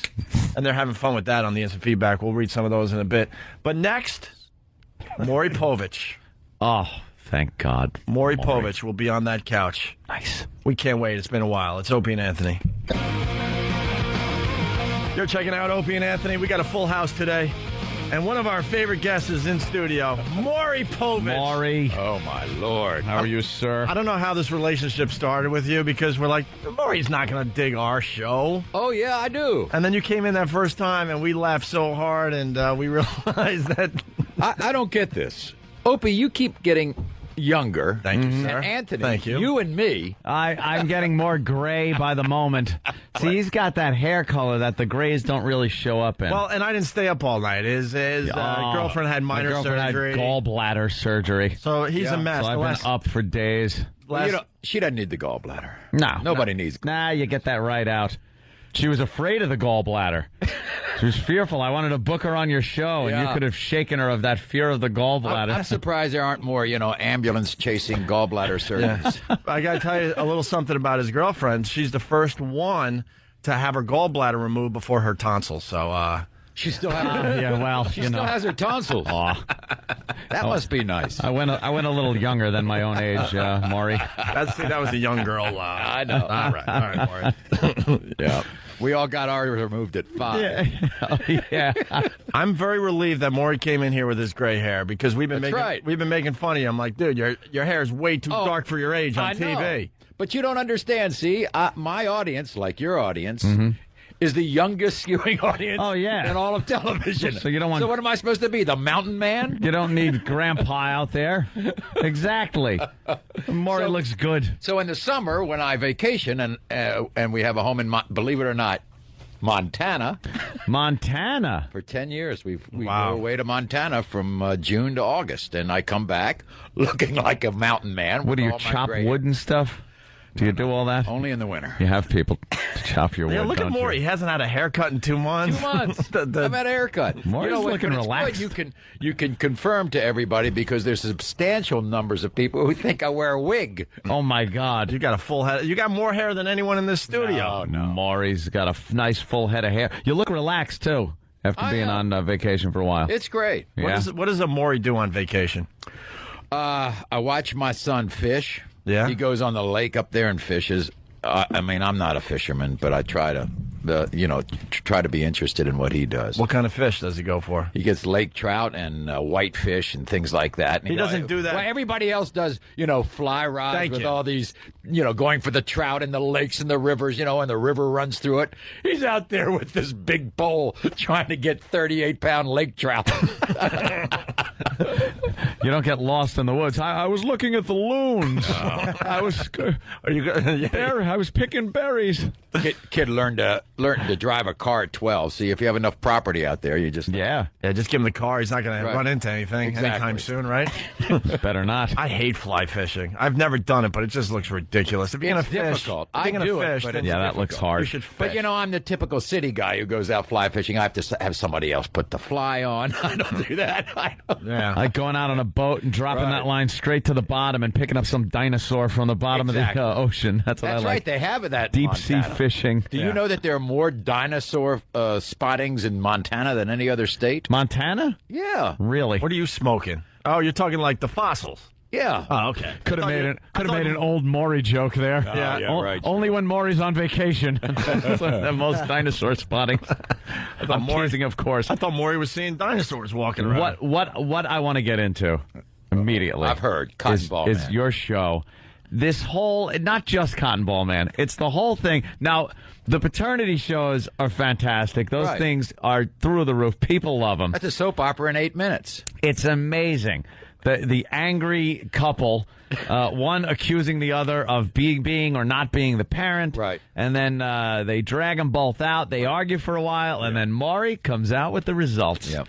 And seals it. That's it. Here is definitive proof. Right. And they freak out. Yeah. The woman, if it's not the father, the woman runs off the stage. Yep. I immediately have to go and console her. Yes. And the guy does flips. Flips dancing. He's dancing around the stage that he's not the dad. And Maury's got to be, it's okay, there. Consoling Maury, but one of the best things on television. In Maury's head, he's doing flips, too, because he's like, oh, man, this is good TV. My ratings. Yeah. But it's great. But there was one dramatic decision that we made early on, and I don't know why I made it. I don't know the answers. Oh, so you don't even know them until... I don't know the answers until I open up the envelope. That's kind of good. And it's the same thing on cheating. I don't know the answers to that stuff. Have you gotten good at speculating just by looking at the people? It's the pause. Yeah. You know, that moment when I open the envelope and I know. Yeah. But nobody else does. Have you gotten good, though? Have you gotten like... Yeah, it's a Jack Benny pause. It's pretty good. you kind of know. You go, I know this guy's the father. I know it. But I get surprised all the time. Really? Oh, absolutely. You can't figure it out until you open the envelope. Yeah, because sometimes I'm positive. I'm like, oh, that's got to be the woman. kid. How about the woman? I never slept with anybody else. Never. He took my virginity. Yeah. You are not the father. Yeah. How is she just lying there? Immaculate conception. She went to the dentist. Hey, good callback there, Bobby. Now I got to talk about the fear shows. These shows that man. You have people facing their fears. And before that, though, the Primordial Dwarf thing. I just want to point out something. Tyra Banks is now doing Primordial Dwarf. She is. And the first thing I was saying is, Maury did that years ago. He invented the Primordial Dwarf. He discovered him. He went to like some small island somewhere and discovered them. We finished those shows like in year 4. Yeah. We're in year 20. Yeah. And what we love is how you played hide and seek. We got to bring up the hide and seek again. Where you hit him in the cabinets and in the wastebaskets. And come on now. But she wanted to do Tammy? that. Where is she? I'm over here, Maury. Oh, you're in the bookcase. Anthony, you remember that bit. Oh, I loved it. It's one of our favorites. I loved it. She's in the bookcase with all Maury's Emmys. Hiding behind all of my Emmys. I loved it. Yeah. Oh, and I'm like, no, he put her in a bookcase. That's a long time ago. Oh, yeah, that was a while ago. Well, Tyra thinks she discovered something new. You know, that happened in Opie and Anthony 1, I think. Yes, phase 1. Phase 1. That happened before our first firing. Yeah, that was a while ago. Oh, but it's talking about that, I see your buddy's coming back. Imus. Don Imus. I mean, yeah, we work for the company that fired him, so we can't be too excited. Oh, is that bad, Imus, bad Imus. Ooh, that wasn't good what you did. That $20 million they paid out could have gone to our show. Now we can't get anything. No advertising budget for us. The only thing I was surprised at was I didn't know he was making that little. They paid him, it looks like half of what they owed him. So, half the contract. We're happy for Imus, man, and he'll be back doing his thing. Lucky bastard. How do you do that? But more, you got. It's like me. It's like, I always wanted Geraldo to return, and he never did. No, never came Once back. He left talk. That was it. He wanted to go legit. No one's ever heard of him since. Off to, When you open a safe and there's nothing in it. That was one of the biggest faux pas. I don't know what he did television. after that, to be honest with you. On television. Well, he gave away our positions to the enemy on Fox News. I do remember that one. Where he drew in the sand in Iraq, where where the enemy positions were, or in Afghanistan. See, I always wanted Donahue to come back. See, there are a lot of fossils. Yeah. Not only in Montana, but elsewhere. Didn't he try to come back? He came back on MSNBC for a little bit. Yeah. And then he was like too political for them or something. I think you guys are kind of, in there. Like, you got this niche where you're in there, and it's kind of hard to bring people back because it's like, what? It's so old news and everything. See, that I want to go out. Here, I have one hero on this. Mm-hmm. I want to go out the way Carson went out.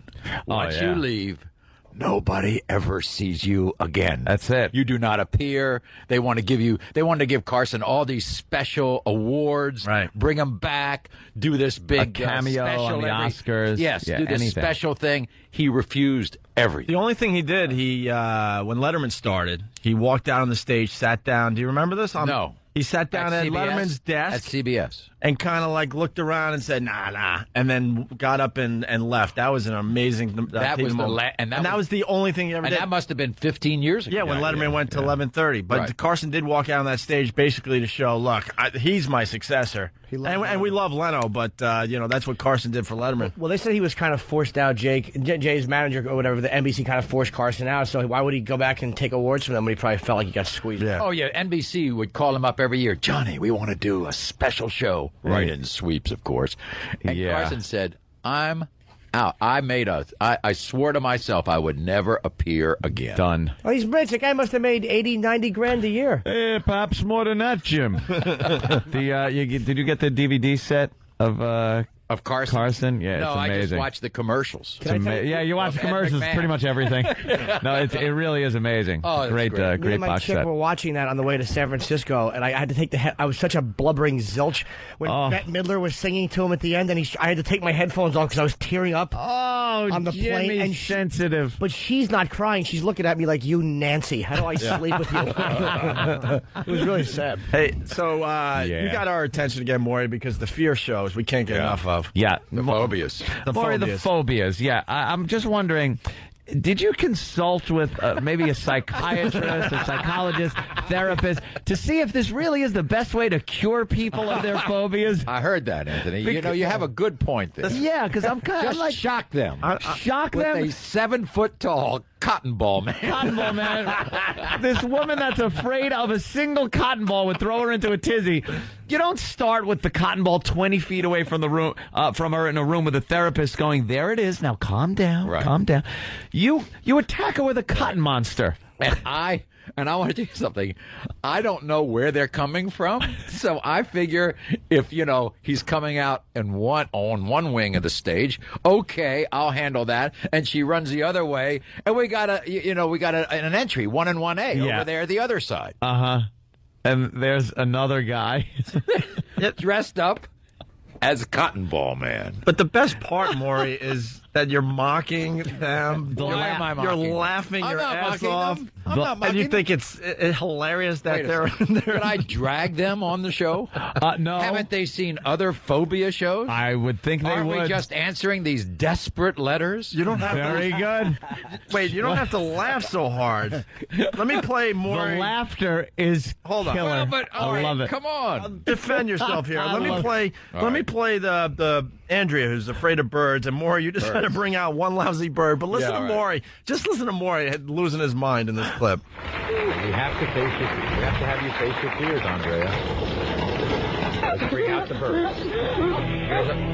Ominous music. And you go, and your voice changes. Bring out the birds. Bring out the birds. Bring out the birds. It sounds like a guy trying to get to first base on a date. Like, no, listen, this is what you do.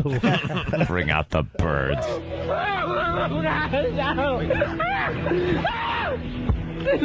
Whoa. Wait a second, Andrea. Wait a minute. You're sick. Wait, Andrea. She wants out of the situation. You're like, no way, I need good TV. Get back here. I love it. Two of the people jumped the entire the entire grandstand in the audience. I mean, they jumped over the grandstand. Really? Oh, yeah. Thankfully, of course, they signed this waiver. You guys know how to work these things. Don't do this. It's one little bird. It's one little bird. Come here, Andrea. She's losing her mind. Now, of course, here's the worst part. Yeah. Many viewers, people in the audience, think it's fake. Really? They think this is all staged. You can't stage stuff She's like this. losing her mind. Wait, who said on our show they thought it was fake? I'm like, this is not fake. Maury finds these these crazies. I'm telling you, none of it is. You can't stage that stuff. No, she is hyperventilating. She's screaming. And we got medics all over the place. Oh, do you? Just in case one drops. Maury doesn't need lawsuits. We've got EMTs right. on every side of the God. There's no therapist, but there's medics in case she dies. EMT. Consulting physician, Mengele.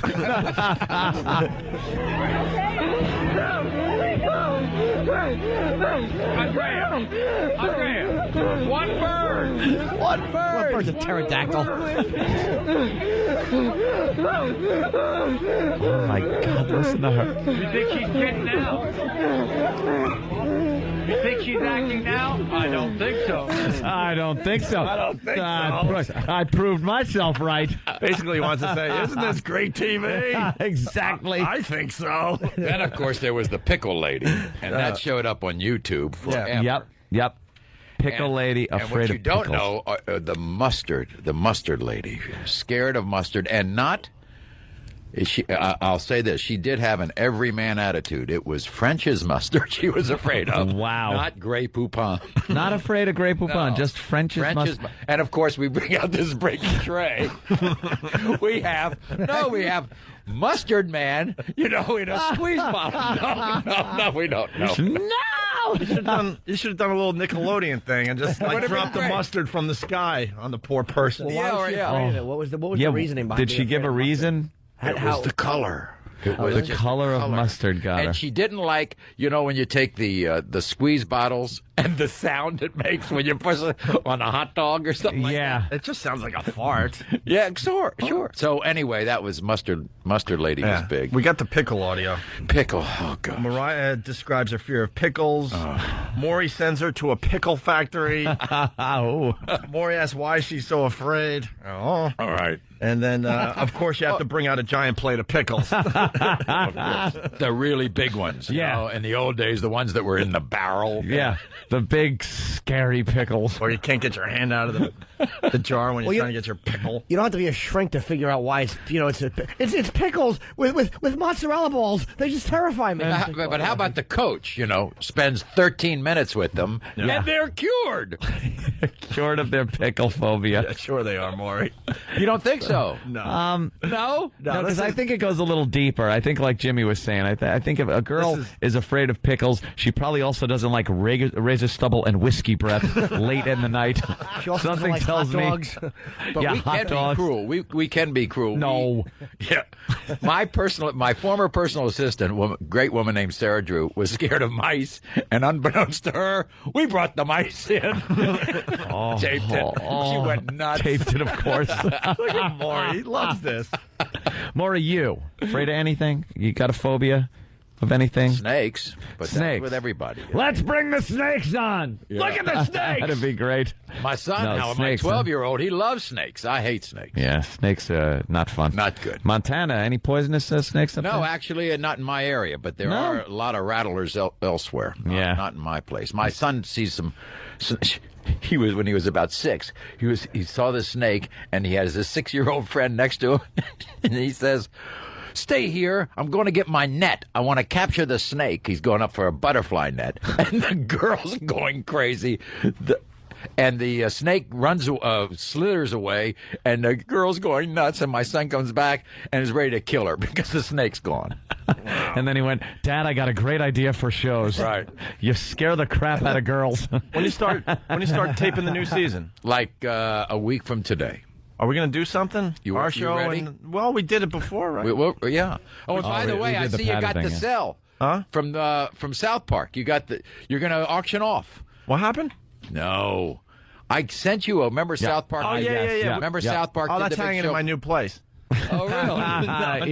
You were supposed to auction that thing off. Iraq's got Is it. that what you did with all the Katrina stuff? Here it is, right here. Yeah, we just use it. Honestly, we raised how much did we get? A very good amount of money. We did pretty good for the 55 grand. Somebody told me. 55? I thought it was more than that. Yeah. What happened to this? This was supposed to be auctioned off. He's right. You're going to do that. You got to find the next cause. We didn't sell it because it wasn't signed by Maury, so we got to sign now. Oh well, now my best, Maury Povich. That's a real. It's when South Park did this show. Oh, the classic show on us. Yeah, that was a good one. And it's a sell from that actual show. So, that Maury, in fact, I called them up right afterwards, and they said they wouldn't answer my call. They thought I was going to sue them. So I said, they finally answered. I said, "Yes, Mr. Povich." I said, "Look, can you send me some of those cells that you made the show from? I would love to have them in my office." So they sent us some. So what do we... We got new stuff, but I don't know what it is. See, as soon as I leave you, I go down, the producer tells me. But we got to have something new. Yeah. I mean, we've been living off our rep for so long. Yep. Some new stuff. Yeah. Well, you tape, how many shows do you tape? You tape like 5 or 6 a week? We do 6 a week, 2 a day, 3 days a week, usually Tuesday, Wednesday, Thursday. Wow. That's a nice The schedule. most diverse studio audience. Yes, in the history of indeed. television. Indeed. In fact, NBC, owns us. So they wanted to move the show to 30 Rock. I said, I don't think you want my diverse audience up there at 30 Rock. It really is. How do you... It doesn't, fit with that NBC...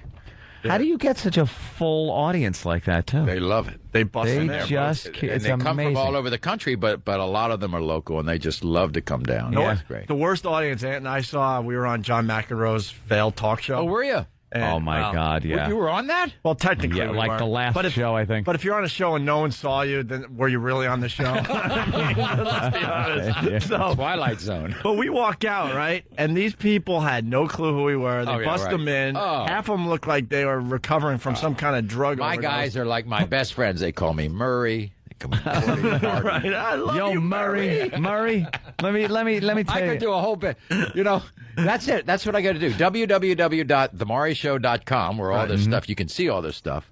I'm going to just a litany of all the mispronunciations of my name. Oh, that is good. By Yeah. my favorite people in the audience. By the audience. Murray. Yeah, oh yeah. So we'll have to figure out something for you. We could send a bunch we'd of like our, to do something. We could send a bunch of our guys your way. We got some freaks. Big A. Yeah, you got to start with Big A, man. Yeah, Big A you can do something with. Or, like a little makeover and maybe done a with night out. Yeah. Well, that's why the paternity shows have gotten so big because one of my friends told me, he says he plays golf and he was in the caddy shack and all the caddies are watching the show on the tube in the caddy shack, and one guy was saying to the other, "Anybody ever accuse you of being the father of your child?" "Oh yeah, all the time." "All the time?" I mean, back home, people say, "Oh yeah, all the time they accuse me of being the father of their babies." "Well, what do you do?" I says, "I tell them all the same thing." "Well, what do you tell them?" He says, "I ain't the daddy till Maury tells me I'm the daddy." Have you been around longer than Springer and Markel? Briefly. I mean, like when I say, maybe a half a year to a year. I started. They had one of these slow rollouts, where you start in part of the country but not all the country, and that happened the same year that I went full blast. It was 17, 18 years ago. Wow! You did all the gossip shows too. Oh yeah, Current Affair. Current Affair, of course. That was. You started all that. Yeah. You remember the first Maury show? What the subject really matter bad. was? It was really bad. Was it? Yeah. Really? It was just so boring. You got to kind of get into, and feel where the show has to go. When should you talk to your child about sex? Oh, boy. Was that the first show? Something like that. And I'm wearing a suit, tie, all dressed up. The Tom Brokaw view of Well, yeah. Oh, Jesus. You also do the shows where the teens gone wild. They're where they are just out of control teens. You don't know me. You don't know me. They're backstage. I love the backstage camera where they're just mouthing off to the camera, showing how hot they are. Right. Then I bring out D. West. Yeah. And he just talks all kinds of crap to him. Those girls, you just want to grab them by the throat and smack them in the face. Exactly. And the parents, the mother is just crying. And all the mothers in the audience are going, "You give me 3 minutes for that kid." Yeah. It's like the mother's crying. You're like, Murray, she beats me up. We have fights. I'm like, how does this girl beat this woman up? I know. You're or the little ones, the ones that weigh 75 pounds. They're 13. They haven't had a morsel in their mouth for 2 years. And the mother, who, by the way, is bigger than this couch. Yeah, always. Why don't you tell them that the show is going to be Teens Gone Wild, but then call it Horrible Parents? Right. And sit them down and yell at the parents why they're not parenting these children. Because our parents wouldn't allow us. Oh, my God. If I even mouthed off once. It was over. It was over, and I would not do it again. Yeah. I don't understand how they sit there crying, going, "She won't." And then the kid comes out, yells at the audience, and the audience yells back, and then starts yelling at the mother. Right. And the mother cries, See, Mikey, she just yells at me all the time. Murphy.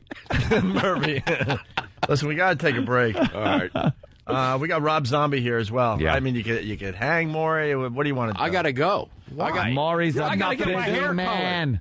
I got to get my hair. Don't make it too dark on TV. It's getting a little creepy. You think so? Yeah, it looks fine. Maury looks great. It looks great right now. A little salt and pepper. Yeah. Tell him to do a little salt and pepper job this for is you. all white, baby. You got the girls trying to come on to Maury? A couple of the girls going, "Hey, Maury." Hey, he's a married man. He's very well known to be married. I'm not saying that he's doing anything. I'm just saying. So you got any groupies?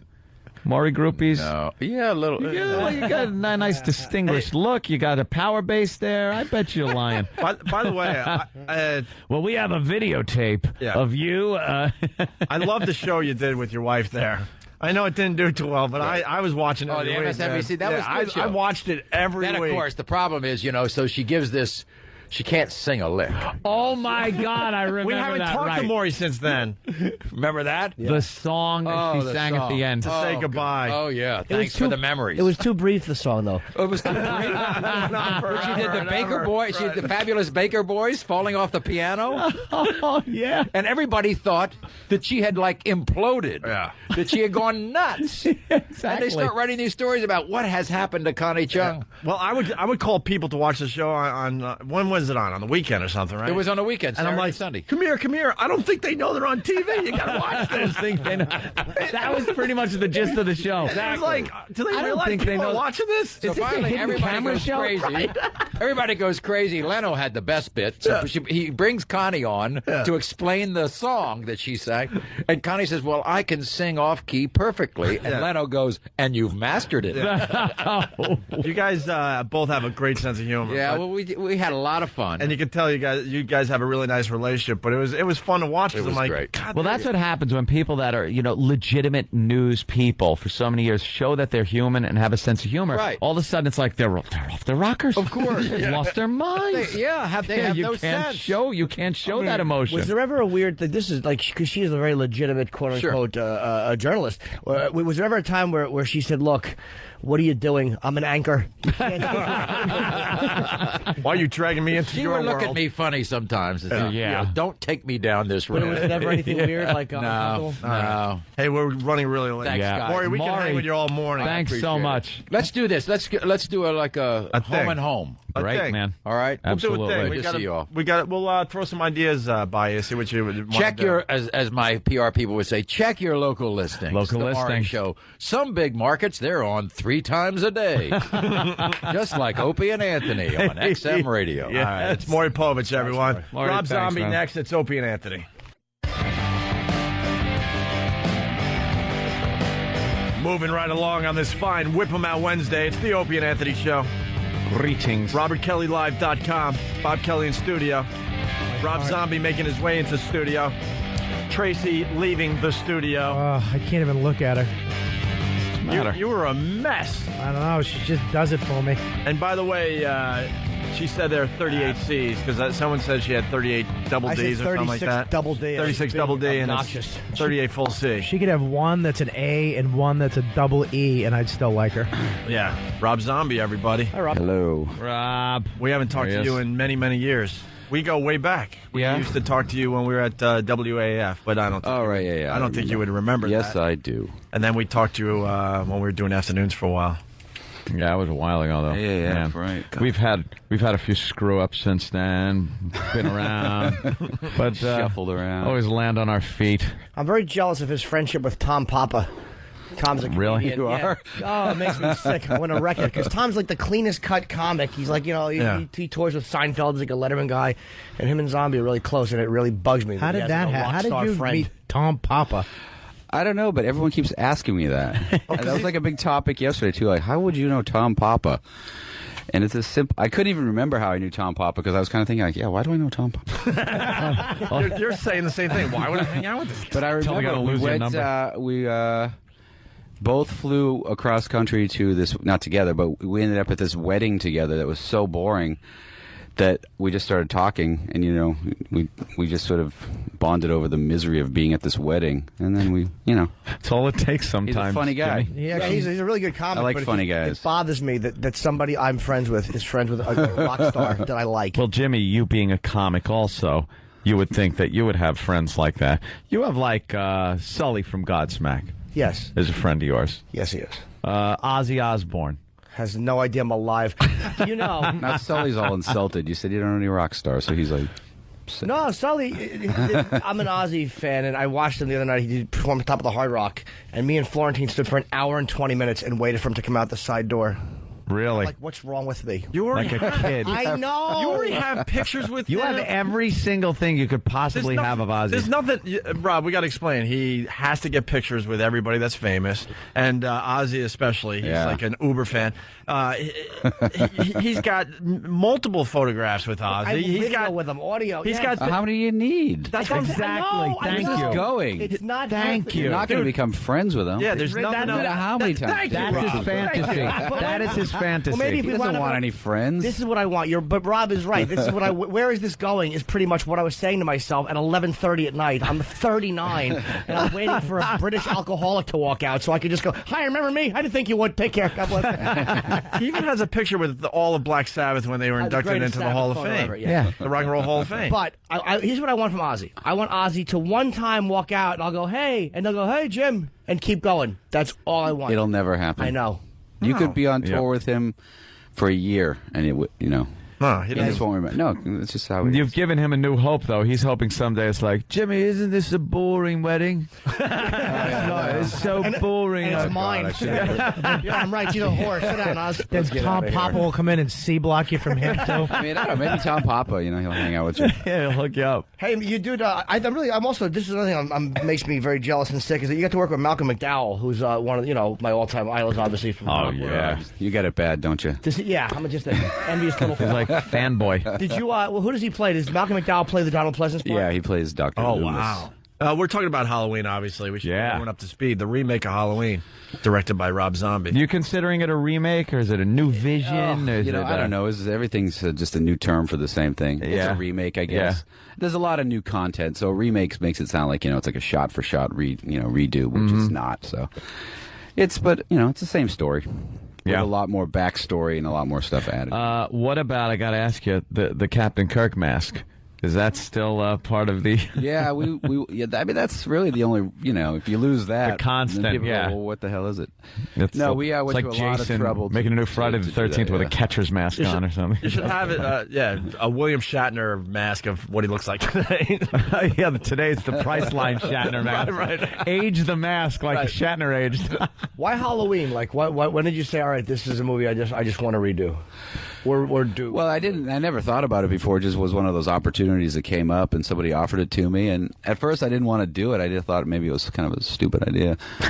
But I went away and thought about it for a couple months and came up with a way that I thought it could be done. You'd do it differently, and then what the hell? Jumped in on it. Why is it coming out? When it's not coming out Halloween, it's coming out like September, right?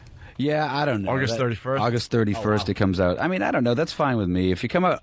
I think that's smart, because then you'll get another little boost at the box office right around Halloween. If it came out on Halloween by November 1st, everybody's like, I'm over it. Yeah, you're done with Halloween. Yeah, you're sick of it. I always thought that it was stupid to have these movies come out right a couple days before Halloween. Well, that's why every Christmas movie comes out in November, because if it came out on Christmas, the next day... Once Christmas is over, it's over, Nobody's going to see the Santa Claus It's the build-up to the holiday, I guess. It's December 26th. All right, good. Well, it shows you that I've been in show business for 17 years, and I know nothing. Why not just release it on the same night? All the kids will go. Explains the Ozzy scenario. Is it the same music? Is the same music in it? The same theme? Some of it, yeah. Yeah. Well, we took the same, music and redid it a little bit, so it's a little different, but it's pretty Rocked close it up a little bit. Not really, because whenever we tried to jazz it up or anything, it sounded kind of like cheesy. Oh, it's really? so simple and so perfect that when you kind of like try to... It's like the Jaws overdo it. Yeah, when you overdo it, you go like, why are they ruining something that's perfect? So we kind of left it the same, and then we tried to do other new cues that's, had the same vibe. Did you do any cameos? You get any Jamie Lee Curtis face in there or anything? No. Playing the teacher or something? I love when they do that. I didn't want to do that. Good. It breaks the reality. You watch in the movie, then you go, oh, why did they? I don't need that. Awful movie that I thought was awful, the remake of Lost in Space. Which was just horrible. And they had a cameo of everyone that was still alive from Lost in Space. And it just takes you right out of it. You like to, oh, there she is. There's the mother, and there's Adam West. They had to throw her a bone. Yeah, there's Major West. Look, he's playing some guy that isn't Major West. Yeah, he's playing an old I'm just imagining his version of Halloween, a lot of hot chicks, right? Well, yeah, a lot of busty, hot, teenage girls. Bodacious, busty broads. You could always. It's hard to find normal girls to be in a movie. Yeah, it is. I always liked the regular, normal, like girl next door chicks in those movies. Were always better than the busty blondes. Oh yeah, no. I tried to find people that look normal because you can't. You watch that and you're like, oh, it's Haddonfield, Illinois, and here's the high school girls. Yeah, they're all out of Hollywood. They have a lot of plastic surgery in Illinois. How violent is it? Because you seem to like gore. It's not that gory, but it's pretty violent. More than the original? Yeah, but I mean, the original is pretty tame when you watch it now. Gore doesn't get people these days as much as this weird kind of suspense, jump out at you crap. Like things that scared me. I'll tell you what petrified me was The Ring. Either the original Japanese version or even the remake American version. That kind of crap that like just comes out at you, or that old time black and white weird movement. Yeah, I mean, gore is not that scary. No, and if it's too much, it's laughable. Yeah, people start laughing. Yeah. No, I kept that to a minimum, and I just kind of want it to be real. So it's just the actors selling the scares and the suspense. Yeah. Also, you don't want to see the monster too much. When you start seeing the monster too much in a movie, it takes you out. You're like, you want to be surprised when he's just jumping. That was out the of best nowhere. part about Halloween, though. You'd see him walk by a window real fast, and then you wouldn't just like see him that. for 2 minutes. Yeah. And you forgot that he was walked by a window. She didn't see him, and then all of a sudden he's right behind her with that mask. Oh my god! And he never ran, but he caught everybody. It was like Michael Myers is the slowest walker ever. He's like, and all of a sudden she's running, and then 5 minutes later he's right there with that stupid tilted head. He was horrifying. That's he knows all the shortcuts. Yeah, He runs the wrong way. He just He's a kinda speed goes. walker. That creepy outfit. Yeah. What's scariest film you've ever seen? Would you have to say? Scariest film? I always thought Jaws was the scariest movie I ever saw. That was the only time I ever remember being scared. But I was also in 3rd grade, so. The Exorcist didn't scare you. My girlfriend saw that recently with me. She'd never seen it, and then she's like, "No, it was good, but it wasn't scary." I'm like, nobody ever thinks anything's scary. It's annoying. Yeah. I'll fess up to being petrified at a lot of movies. I can't even take like ads on TV.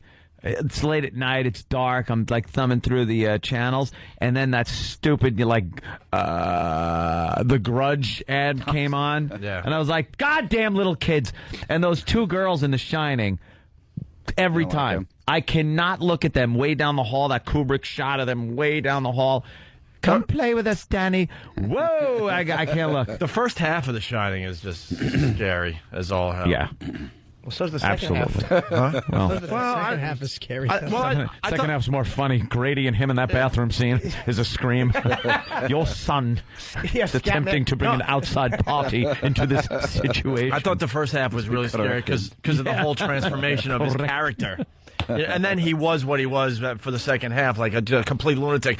But watching him losing his mind in the middle of this hotel. I saw it recently, and the way Grady changes in that bathroom, of course, it starts out with, "Oh, let me get that off of you, sir." Let me. And then when he's like, "You chopped up your wife and kids," and then Grady knows the jig's up, it's like over, and then he just gets this attitude like, you know what you have to do.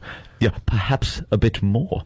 Needs a talking to. I like a talking to or perhaps a bit more. Either have a chat or chop him into pieces. And the beautiful thing is that Nicholson catches him. He goes, no, you chopped your wife and daughter up, and then you blew your brains out. Like, aha. Yeah. Gotcha. Like Grady's going to go, you're right, I did commit suicide. Let me get the avocado off the jacket. That was one of the classics. Hey, we should change gears slightly here. You know how we were talking about Ozzy with Jimmy Norton? Like he's an uber fan of Ozzy. Yep. We have an uber fan of Rob Zombie in this room right now.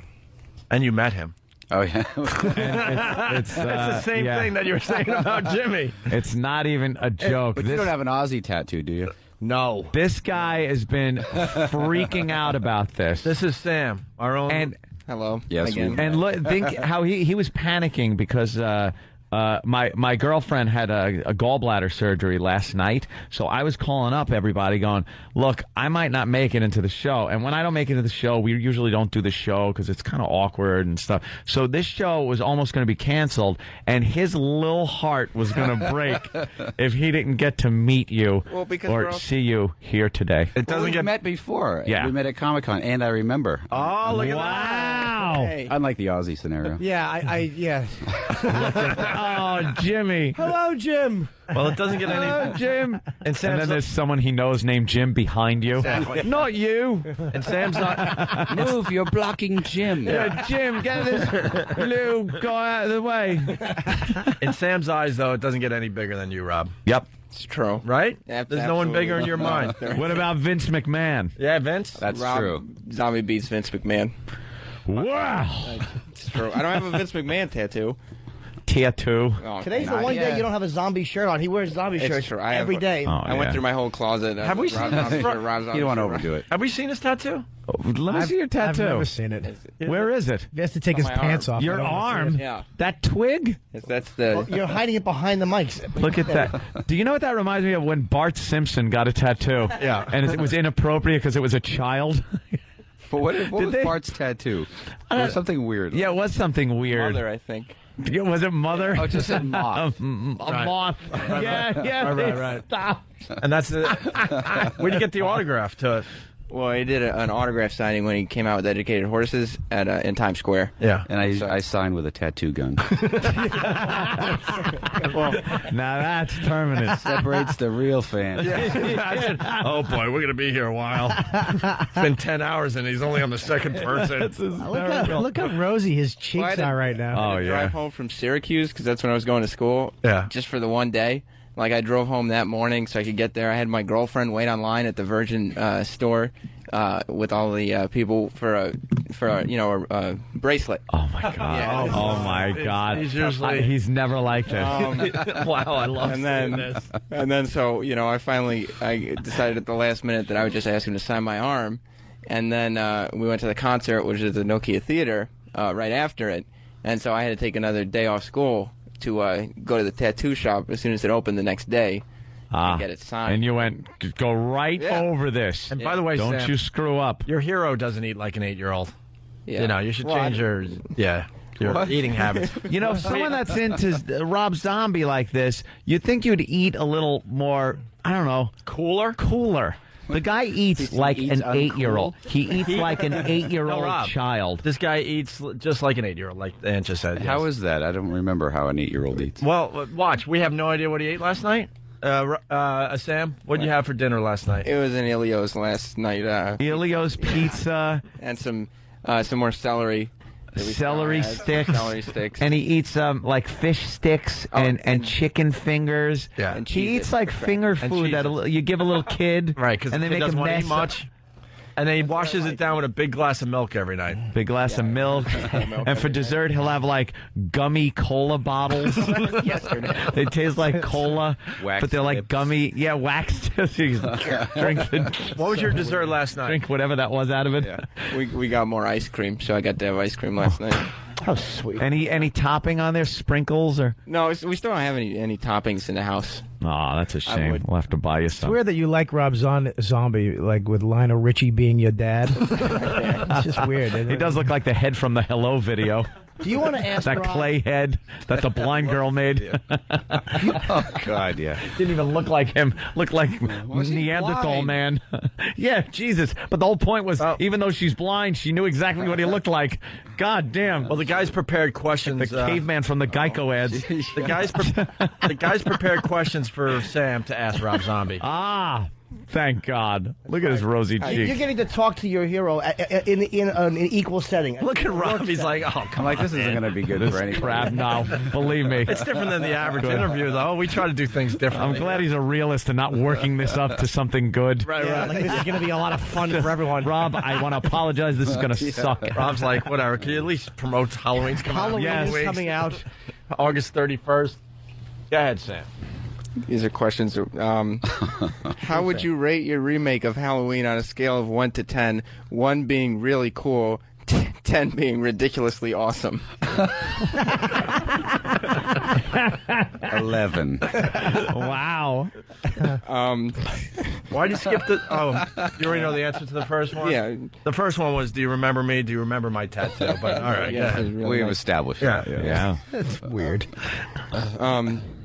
What do you think about the current direction of hard rock? Oh, God. It's coming back a little bit. There was like a 5-year period there that was a little shaky. Dude. It's still pretty shaky. Oof. Yeah, you think?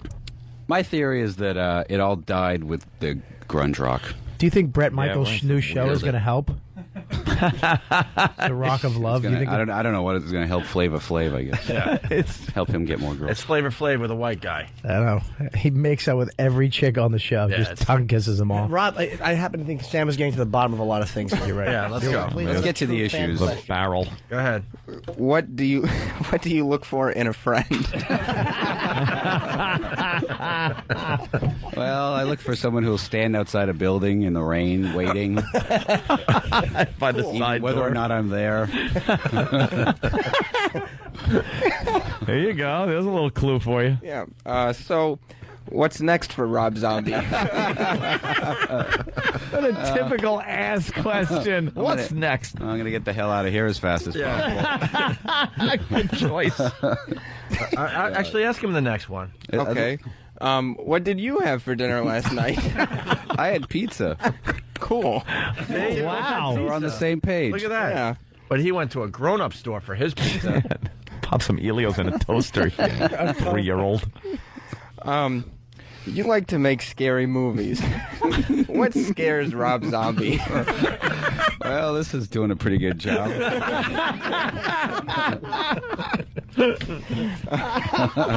I want an honest answer. That small desk that separates everyone. All right, go to the last question, so we'll get him out of here. Okay. He's a very busy man. Yeah. Did you ask Maury Povich these questions? The same ones. Would you have been as successful if your name was Rob Vampire? That's not mine.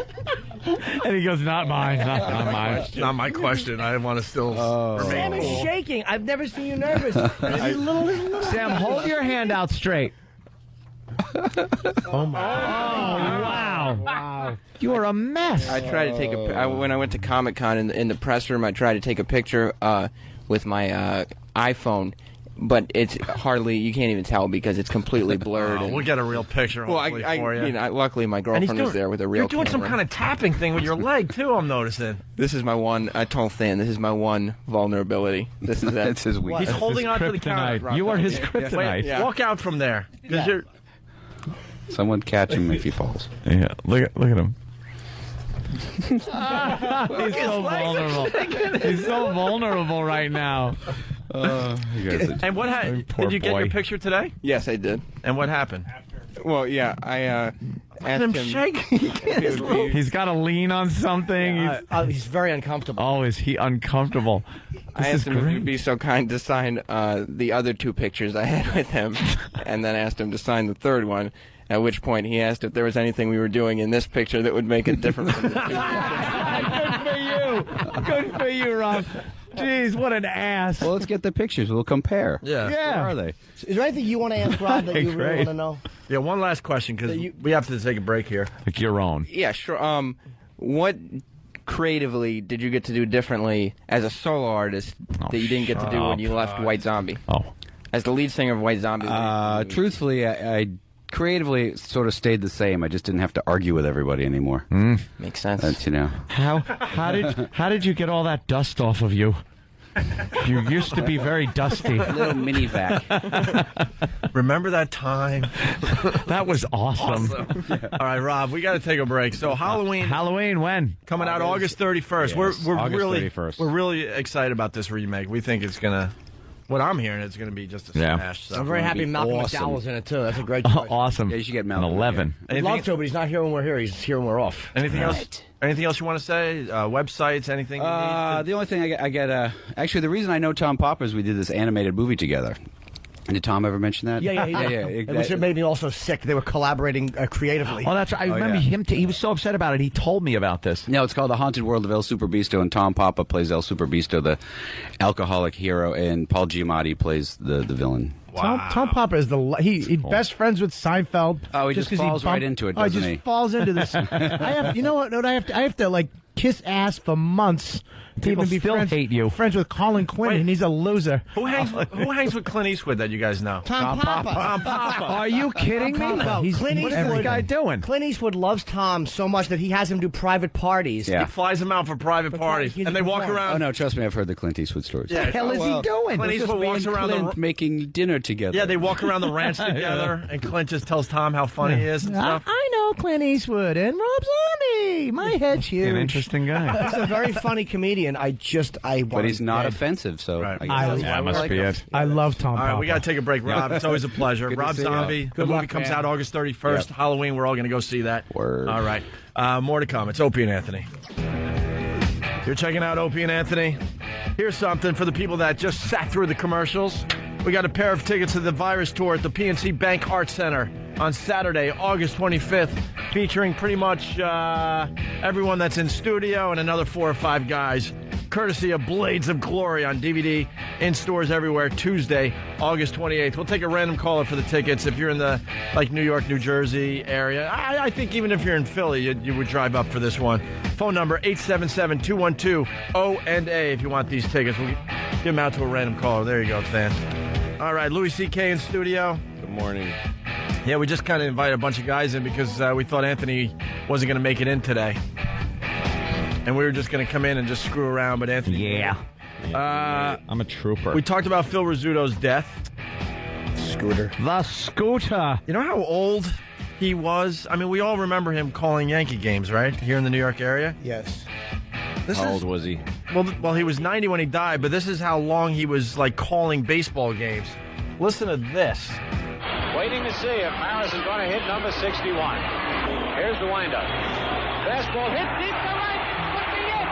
Way back there. Oh, Did a holy cow for Maris's 61st home run. That was a good call. That he is old. That was a good home run call. And then this really fast before we move on from CW. Rizzuto was an entertainer calling Yankee games, reading birthday greetings and speaking about anything during the action. high flying. While it's in the air, happy birthday to Daphne Lapizan. The young Greek boy back there, George Plattis from Sheepshead Bay. He wants to say hello to the boys at Castle Harbor, where he's, that's going to be up the alley for extra bases. No, why don't I shut up? That's pretty funny. See, nowadays, all the baseball announcers, they have to be over-the-top professionals. You don't get that, personal touch like Rizzuto gave you. You don't get the doddering. Yeah, but I like the doddering, Shut man. up. Good. I used to hate that. He used to give, restaurant reviews. I was at this restaurant in Brooklyn, let me tell you. If he'd look at the game, he'd see that maybe the pitcher's, ready to pitch, and he should shut up. Nah, I liked it. I really did, because it was different. How many times do you need to hear he's, pitching from the stretch? Yeah. Plus the guy's looking like he might steal. Well, by the way, Lou, plus you're watching it, too, so you're like, I know what's really going on in this game. I want to hear some interesting talk. Different. You missed the wonderful call. George Steinbrenner said that, I guess heaven needed a shortstop. Yeah. I think heaven would pick a better shortstop. They just kill Alex Rodriguez or something. See? Well, I mean, he's not a shortstop. He used to be. I know, but he could play short in heaven. I live in heaven, he'd probably be good. If God took Rizzuto, he'd take A-Rod. Yeah, exactly. Come on. Who's playing now if he needs him? Christopher Reeve? The ball has to be bounced perfectly into his mouth, and he has to spit it. Hey, it's heaven. Anything can happen. Christopher Reeve doesn't walk in heaven? No, he's a lump in a chair. He's got a really crappy wheelchair. Yeah. Oh, that would suck. Oh, I'm in heaven, and I can... What? He always got a really lousy wheelchair with a number spray painted on the back, like the ones at the airport. That's all he's got. All he does is whiff. A loser there. Well, once in a while he'll walk because they're afraid of hitting the chair, so they'll just pitch around him. But they always double him up easily. Easily. Hey, before we leave this part of the show, we should get into that Michael Vick lawsuit. This guy is insane. And I don't know. I don't even know why this made the papers, but some guy is suing Michael Vick for $63 billion. Well, he wrote it out. In relief, plaintiff seeks 63. And then it's followed by 3, 6, 9, 10, 11 zeros. 11 it's not even right. Well, because the commas are like 63, comma, 3 zeros, comma, and then 3 zeros, comma, 3 zeros, comma, then 2 zeros. And then it says really a trillion hundred. Right. 63, and then all those zeros, and then it says in print $1 billion. So he wants that.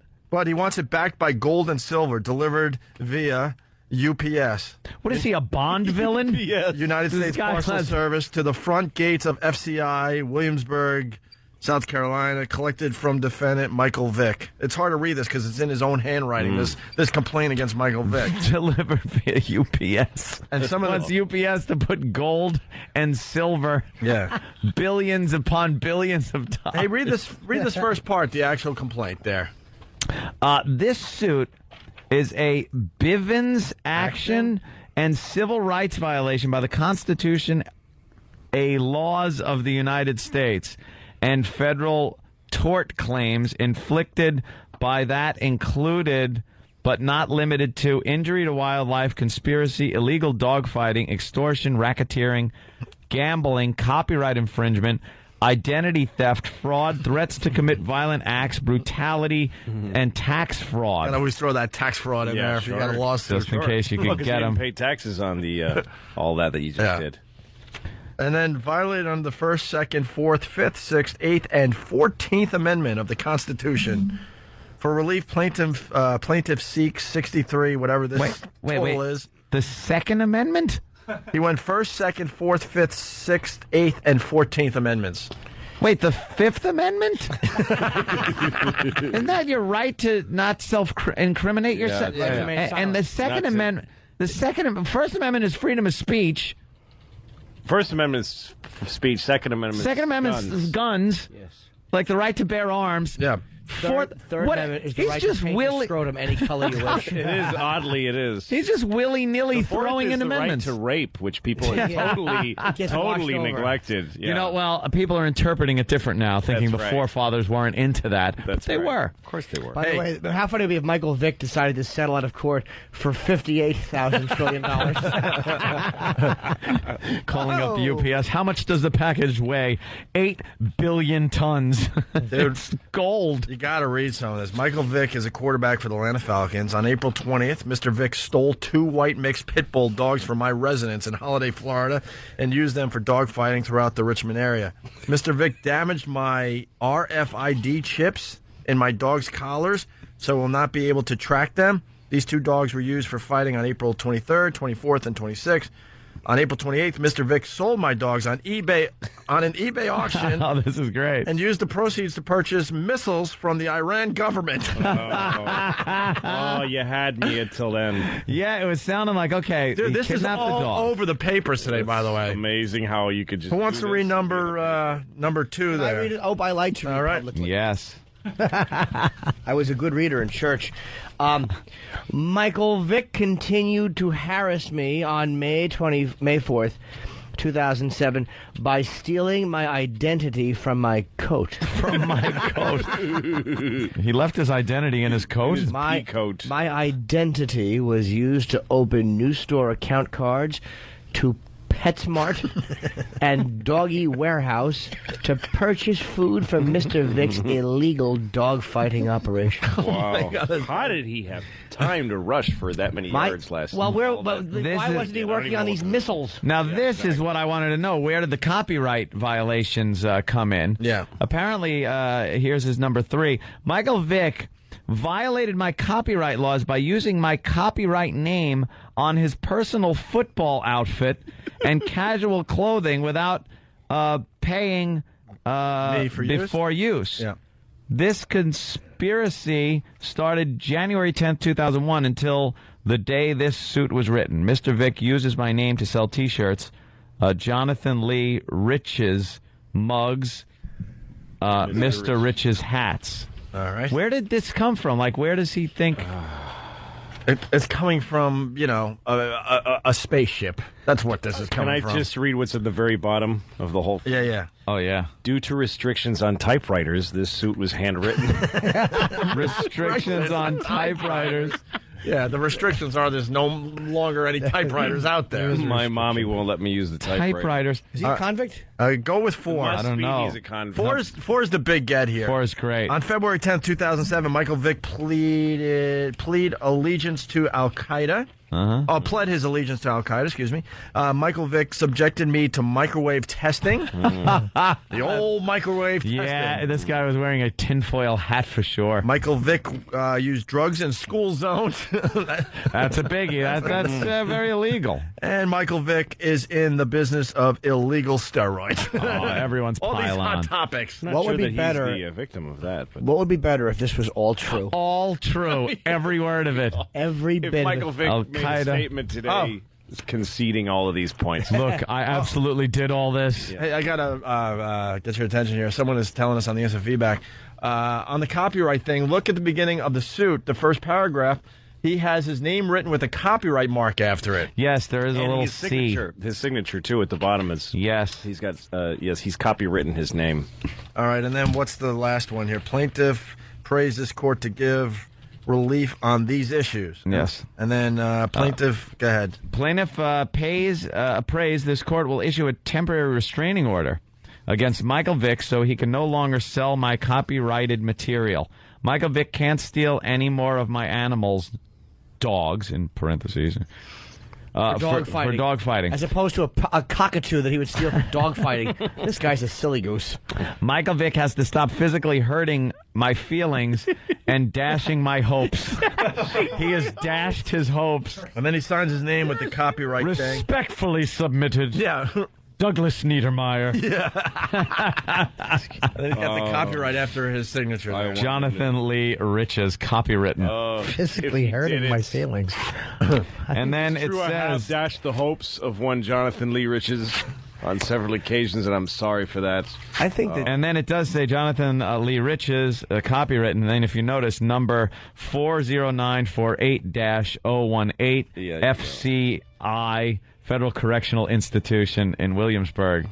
So, yes, he is in prison. I got to say, I don't think that this lawsuit is really well-grounded. I think it's probably... You know what, though? He was able to file it. It's filed and has to somehow be dealt with by the court. Whether it's just a 2-second reading. To write If I Did It of all these charges, like a book of If I Did It. Now, I would have microwave tested by putting the sensors in his attic where he would never see them. If I did it. If I did it. Allowed. We got our music. I got a heart on. We got to step out. Oh. Hey, RobertKellyLive.com. What do you got? I got the Comedy Central Presents taping August 24th at 6 o'clock. Go to my MySpace, click on the link, and get free tickets if you want to go. Louis C.K., what do you got? It's chewed up my tour all over the country. Go to MySpace and please buy my DVD, Shameless. And go to YouTube and check out your hilarious videos. Clips. Jimmy, what do you got? I want someone to send me a photo. There's a billboard of me on the Jersey Turnpike between exits 14 and 15, I think northbound. Please send me a photo of it. Bill Burr called me. I've not seen it yet. A lot of people calling every day. They're seeing it every morning, yeah. I apologize, but I am going to have to miss the second portion of the program. What? I have to go pick up my gal. What's going on? Where is She's she? going home. Right away? Yeah. Well, it takes me an hour to get there. But she's ready to go right now. And then they check out. That's pretty crazy. Yeah. Can I use your kazoo? No. Make sure the kazoo and all my things that my mouth goes on gets sterilized and packed away like they usually do. How about this, baby? Oh, you keep that filthy dirty, Jim. I love it that way. It smells like mushrooms. Wink, wink. All right, we'll fool around a little bit next. Fool around. Maybe I'll call in. How about you call in from your car? That's always fun. Call in from my car and you can listen to me drive home. That's always good. We'll do that next. Give me the hotline number. All right. Guys, if you're not joining us, have a great day. We'll see you tomorrow. Bye.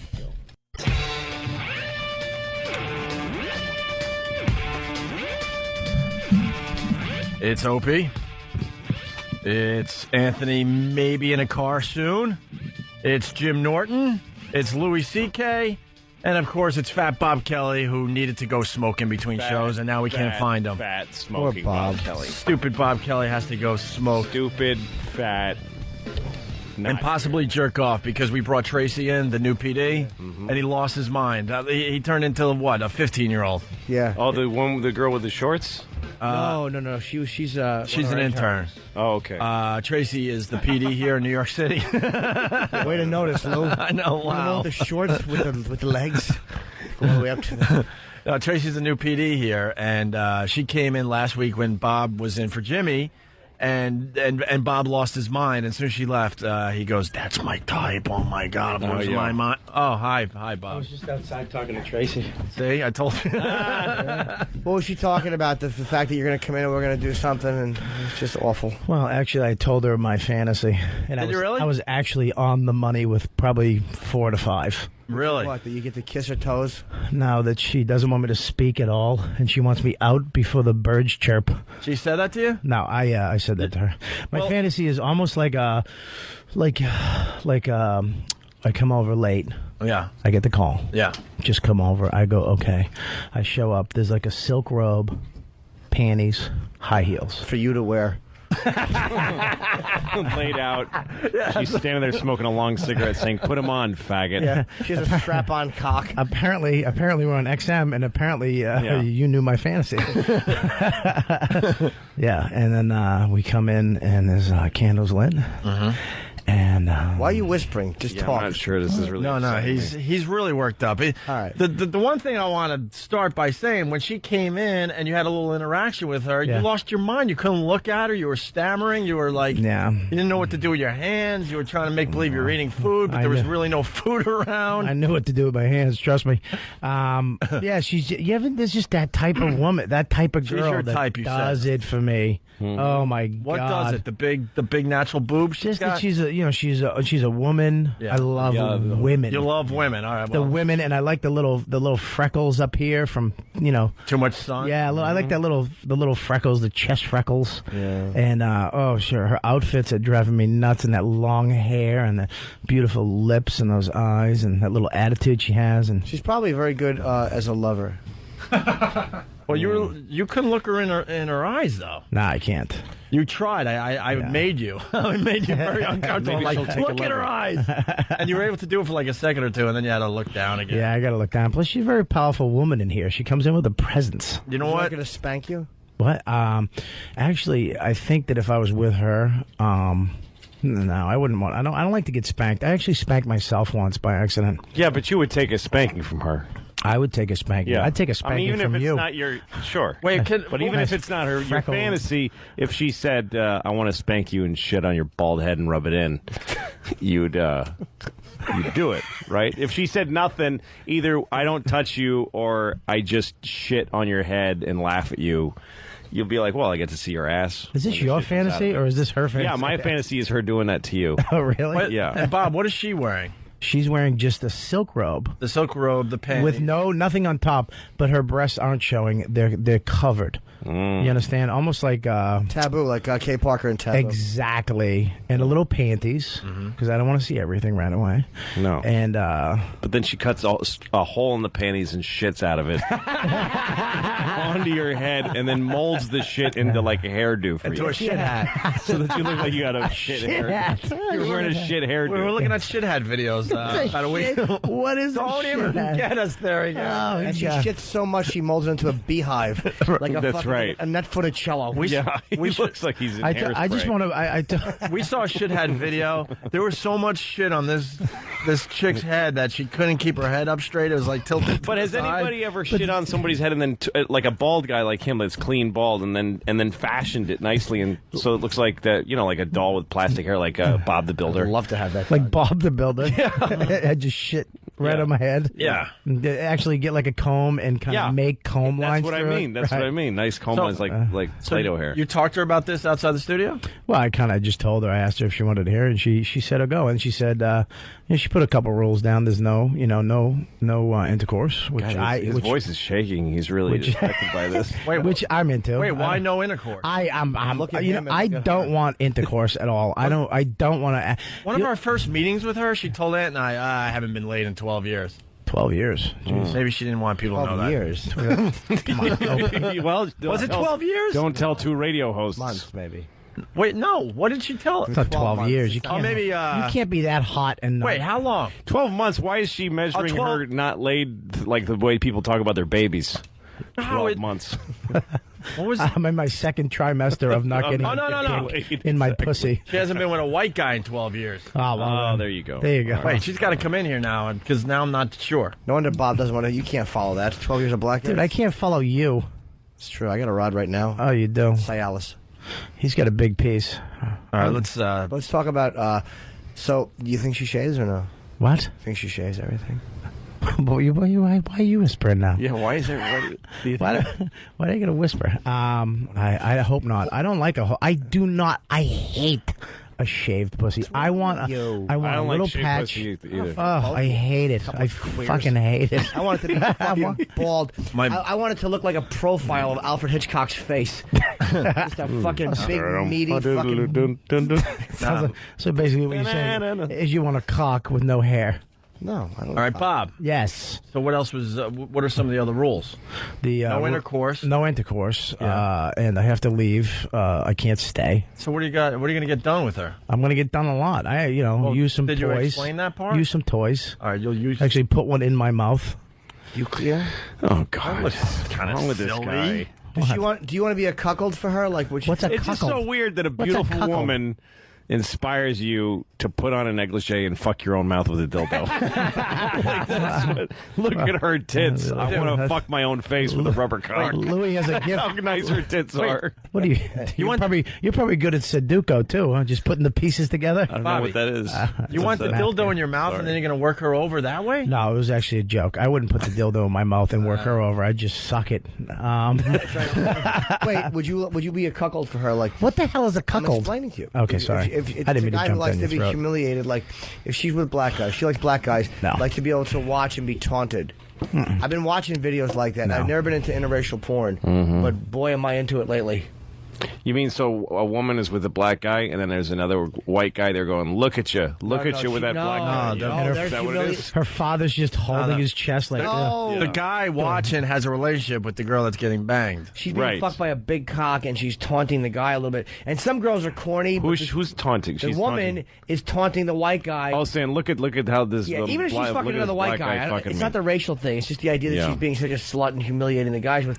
But this one girl is so good. I forget her name, but she's always like, "You like that? You like watching me, you little bitch? You like watching me, bitch?" And she's fucking taunting this guy. It's so, and she's sucking this giant dick and taunting the guy she's with. It's really just when I think you can't go any further, Norton. That's not that dirty, you find something out. You actually have to go backwards now. Are they all actors?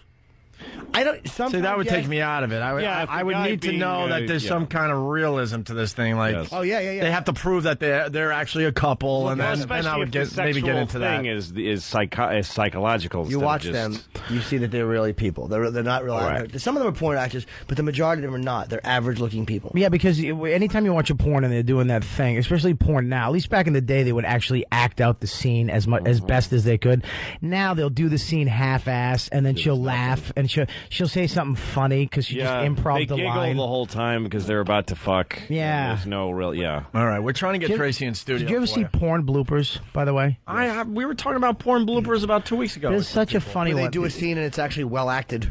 This girl was blowing this guy. Two girls sucking cock. One girl had the cock in her hand, and then just out of nowhere, just takes this huge cock and just slaps the other chick in the face with it. It's fucking hilarious. I would love to see porn bloopers. I've never seen them. It's on YouPorn. Type in porn bloopers. This chick's just sucking a cock. She goes crack, and the other goes ooh. My friend, she does porn, and I forget what. Is he out there on the phone? Yeah, we've been trying to get to him for 5 minutes. Sorry, Anthony. I was just listening to the conversation, and when those movies are real and not movies, it's called a home invasion. There you go. I don't like Anthony. Already missed. Anthony's seat being empty. That's weird. Hey, Anthony. Yeah. Ant, we're doing a little. Everyone's moving up a chair here. Jimmy, why don't you move over to Anthony's? All right. Oh. Louis, why don't you move over to Jimmy's spot? And Bob, why don't you go to the couch? I'm going to have to... Go to the couch, Bobby. All right. Nice talking to you. If I had Anthony's button, I'd push it right now. Already. Someone's fucking up the program. Look at this idiot. No, you fucked up. I get to go, asshole. I fucking hate New York this time, driving. Why? Speaking of, this is not acting. This is Anthony every day of his life driving home. Anthony, where are you? This fucking guy, I'm on Van Dam. And this dumb fucker was trying to make a left turn, so he blocks the entire lane that I'm in by trying to make a left turn. Nobody likes a tattletale except, of course, me. Oh, my God, no. Can you get next to him and get him to talk on the air? Oh, he already the turn. I'll get people to yell, believe me. I get people yelling at me all the time. The savage fucking drivers that drive these black cars. Taxing and limousine service, not the yellow cabs, but the black car drivers. Yeah. They are, of course, the town cars. Horrid drivers. When they get shot and they are found slumped over a wheel, I laugh because I cannot stand them. They're way worse than cabs. Fucking paperwork. They're filling out paperwork, and the light's green. It's an arrow. There's a gap of 5 cars in front of them, and I missed the light because this guy is fucking filling out. I had to go to blah, blah, blah, blah, blah. No, those whining. Stop it! Shut up! Shut up! Shut up! Jimmy's working your buttons.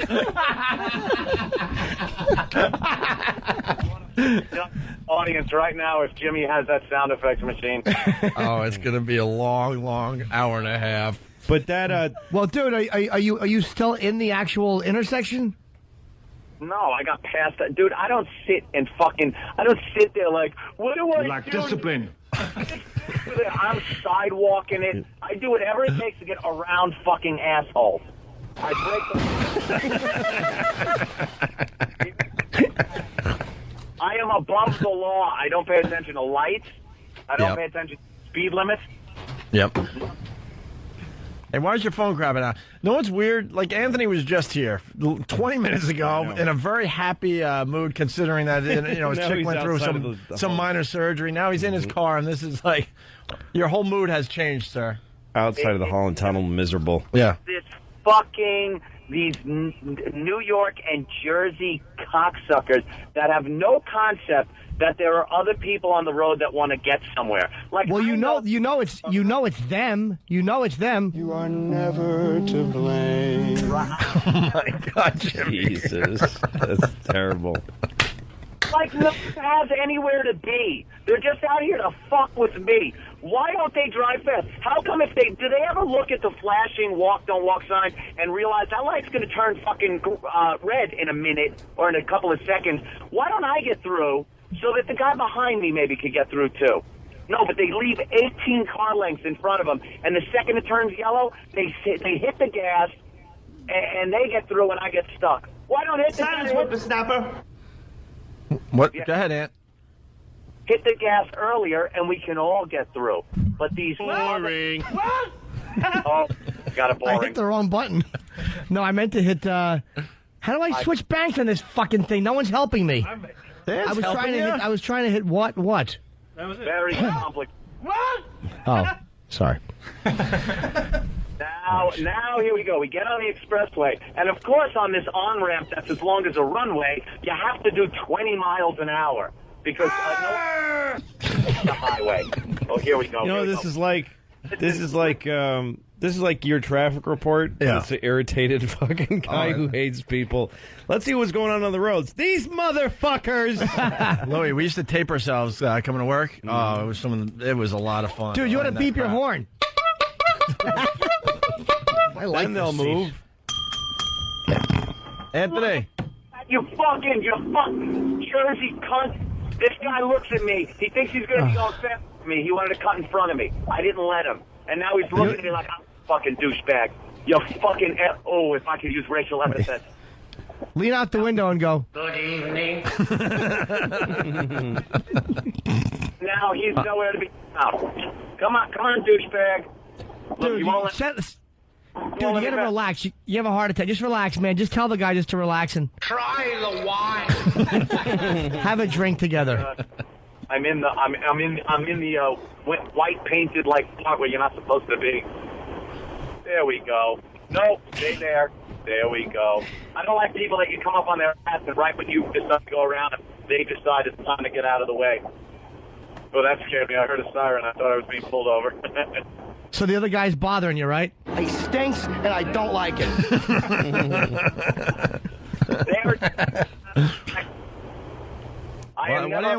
We lost you. What? We lost you. We lost you for a second. Oh, I'm still here. I said I'm never around the problem long. I yell, and then I'm 80 miles an hour past them. You after someone fucks over, you just kind of go. Go ahead, go on, leave. I'm pardon you. I bet you that they're fucking. You want this dude? They're driving expensive cars. Goddamn rich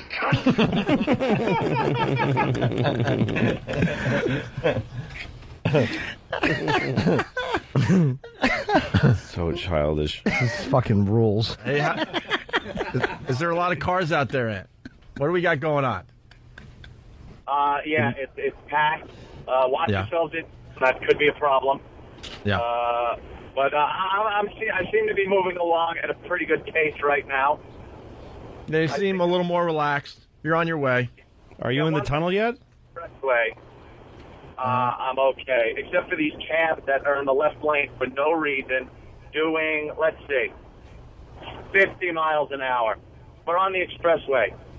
70 at least. And they get this attitude like, I'm going fast enough.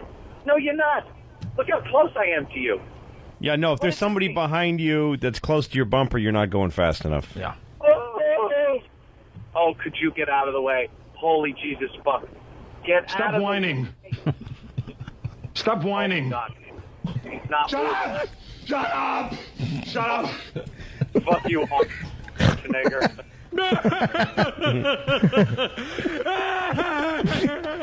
Did you see that jerk? Dude, you know what? You gotta relax, dude. You're in traffic. You just, Act like wherever you are, that's the place to be. Place to be. And I'm not in traffic. I'm in, like, cars that don't know to get the fuck out of the left lane. Boring. Dick. Shut up. This cab has got to move. You dick. I love this button. I don't have to say anything. You know what I'm afraid of? Jimmy is not going to want to give that up. I don't already. Yeah. This sucks. This sucks. He was calling, I fucking love this machine. and he was calling the guy in your way a dick, by the way. Yeah, not you. Not you. We'll give him a machine with one button that works. Just one. One lousy button we'll give him. Why not just call... I actually want my own machine. I think I could really contribute. No. I know how to do this. Thank God. No. Penis. Show. Hey, Jimmy, Jimmy's like kind of sitting at your seat, Aunt. He's also fiddling with your whistles and stuff. No, don't fiddle. I swear. I'm going to just have all new ones, and I won't use them until I get new ones. Dude, I'm not doing... Oh, wait. Unless you what? What do you need? Just make sure the girl doesn't come in. Oh, all right. Uh-oh. Oh, Your no. bell is going to get rung by his little Willie bell ringer. He's ringing the bell. He's ringing the bell with his penis, Anthony. Ringing the bell. I couldn't stop him. His big mushroom head was pounding down on your bell. He just checked into the hotel with his cock. Oh no! He just paged a bellboy with his panasia. Anthony, use it with a fart. Huh? No, I didn't. Oh, dude, you got to make the whistle blow by using a fart. No, I'm not. I don't have to fart. Well, hey, let it be known that. Hold on, let it be known that Whistle's Steve going in the just asshole. handed Jimmy the whistle. Oh, the whistle is in his asshole. The whistle's in his ass, Anthony. I tried to stop him. He's gonna make it whistle. Yeah. Make it whistle. He's gonna try to make it whistle. Let's go. It's roller skating time, everybody. I don't have to. I'm not going to make it whistle. Make it whistle. Why not? Well, we're taking pictures of Anthony's whistle and Jimmy's butt crack. Oh God, dude, you can reuse this. Oh, you can hear the little balls. He just dropped it out of his ass without using his hands. Oh, it's now on the couch. Can you fart hard enough to ring that bell? I wonder. Like No, I can't. I don't have to cut a gasser at all. Actually, no. Can you shit and let it drop on top of the bell? Oh, what's that? What's that, Ant? Does he have a gasser that could blow the whistle? No, I was gonna try that, but I didn't. So for myself. What if you use the horn with the bubble end there and blow air into your asshole with that horn? And see if your eyes bulge out. Yeah. And see if it farts back out again. Our anus.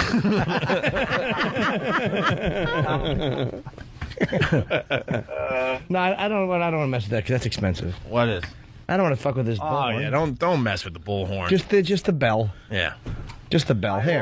Believe me, I will send out a lowly intern and make him get me new everything. We already knew that, but we figured it would be fun for 5 minutes for the show. Wait, what is he doing? He's putting his balls inside of the bell of that horn. He's blowing the horn onto his balls. He's got his two peaches stuffed in your horn. Stuffed in. Like a couple of hairy melons in a tuba. That was almost like a cartoon. Oh, my God. That's how Bugs would stop the guy from beeping the horn. There you go. All right, well, you might want to throw that on the couch, I too. freed it up. What? Yeah. Throw it all away. It gets thrown away. Well, you should reuse that whistle, though. That'd be a fucking great moment. You could sell that on eBay, that horn. It's had your balls in it. When I put it in my mouth and say how familiar it tastes. All right, Ann, how's the ride? Good? Yeah, we're doing good. I could just sit here and, you guys do a show. I'll chime in. All right. Food. All right. All right, why don't we bring Tracy in here? All right. And Bob, in between shows, talked to Tracy about his little fantasy. Yeah. You know, obviously, Bob's got the girlfriend and stuff, but this is like that window shopping thing. You're just kind of taking a peek and speaking your mind a little bit. No, it's not like. You know. But it's funny because we didn't do this on the radio, but in between shows, Tracy did come in and Bob did lose his shit. Yeah, he really lost his mind. So, was it like Sam Bob Zombie?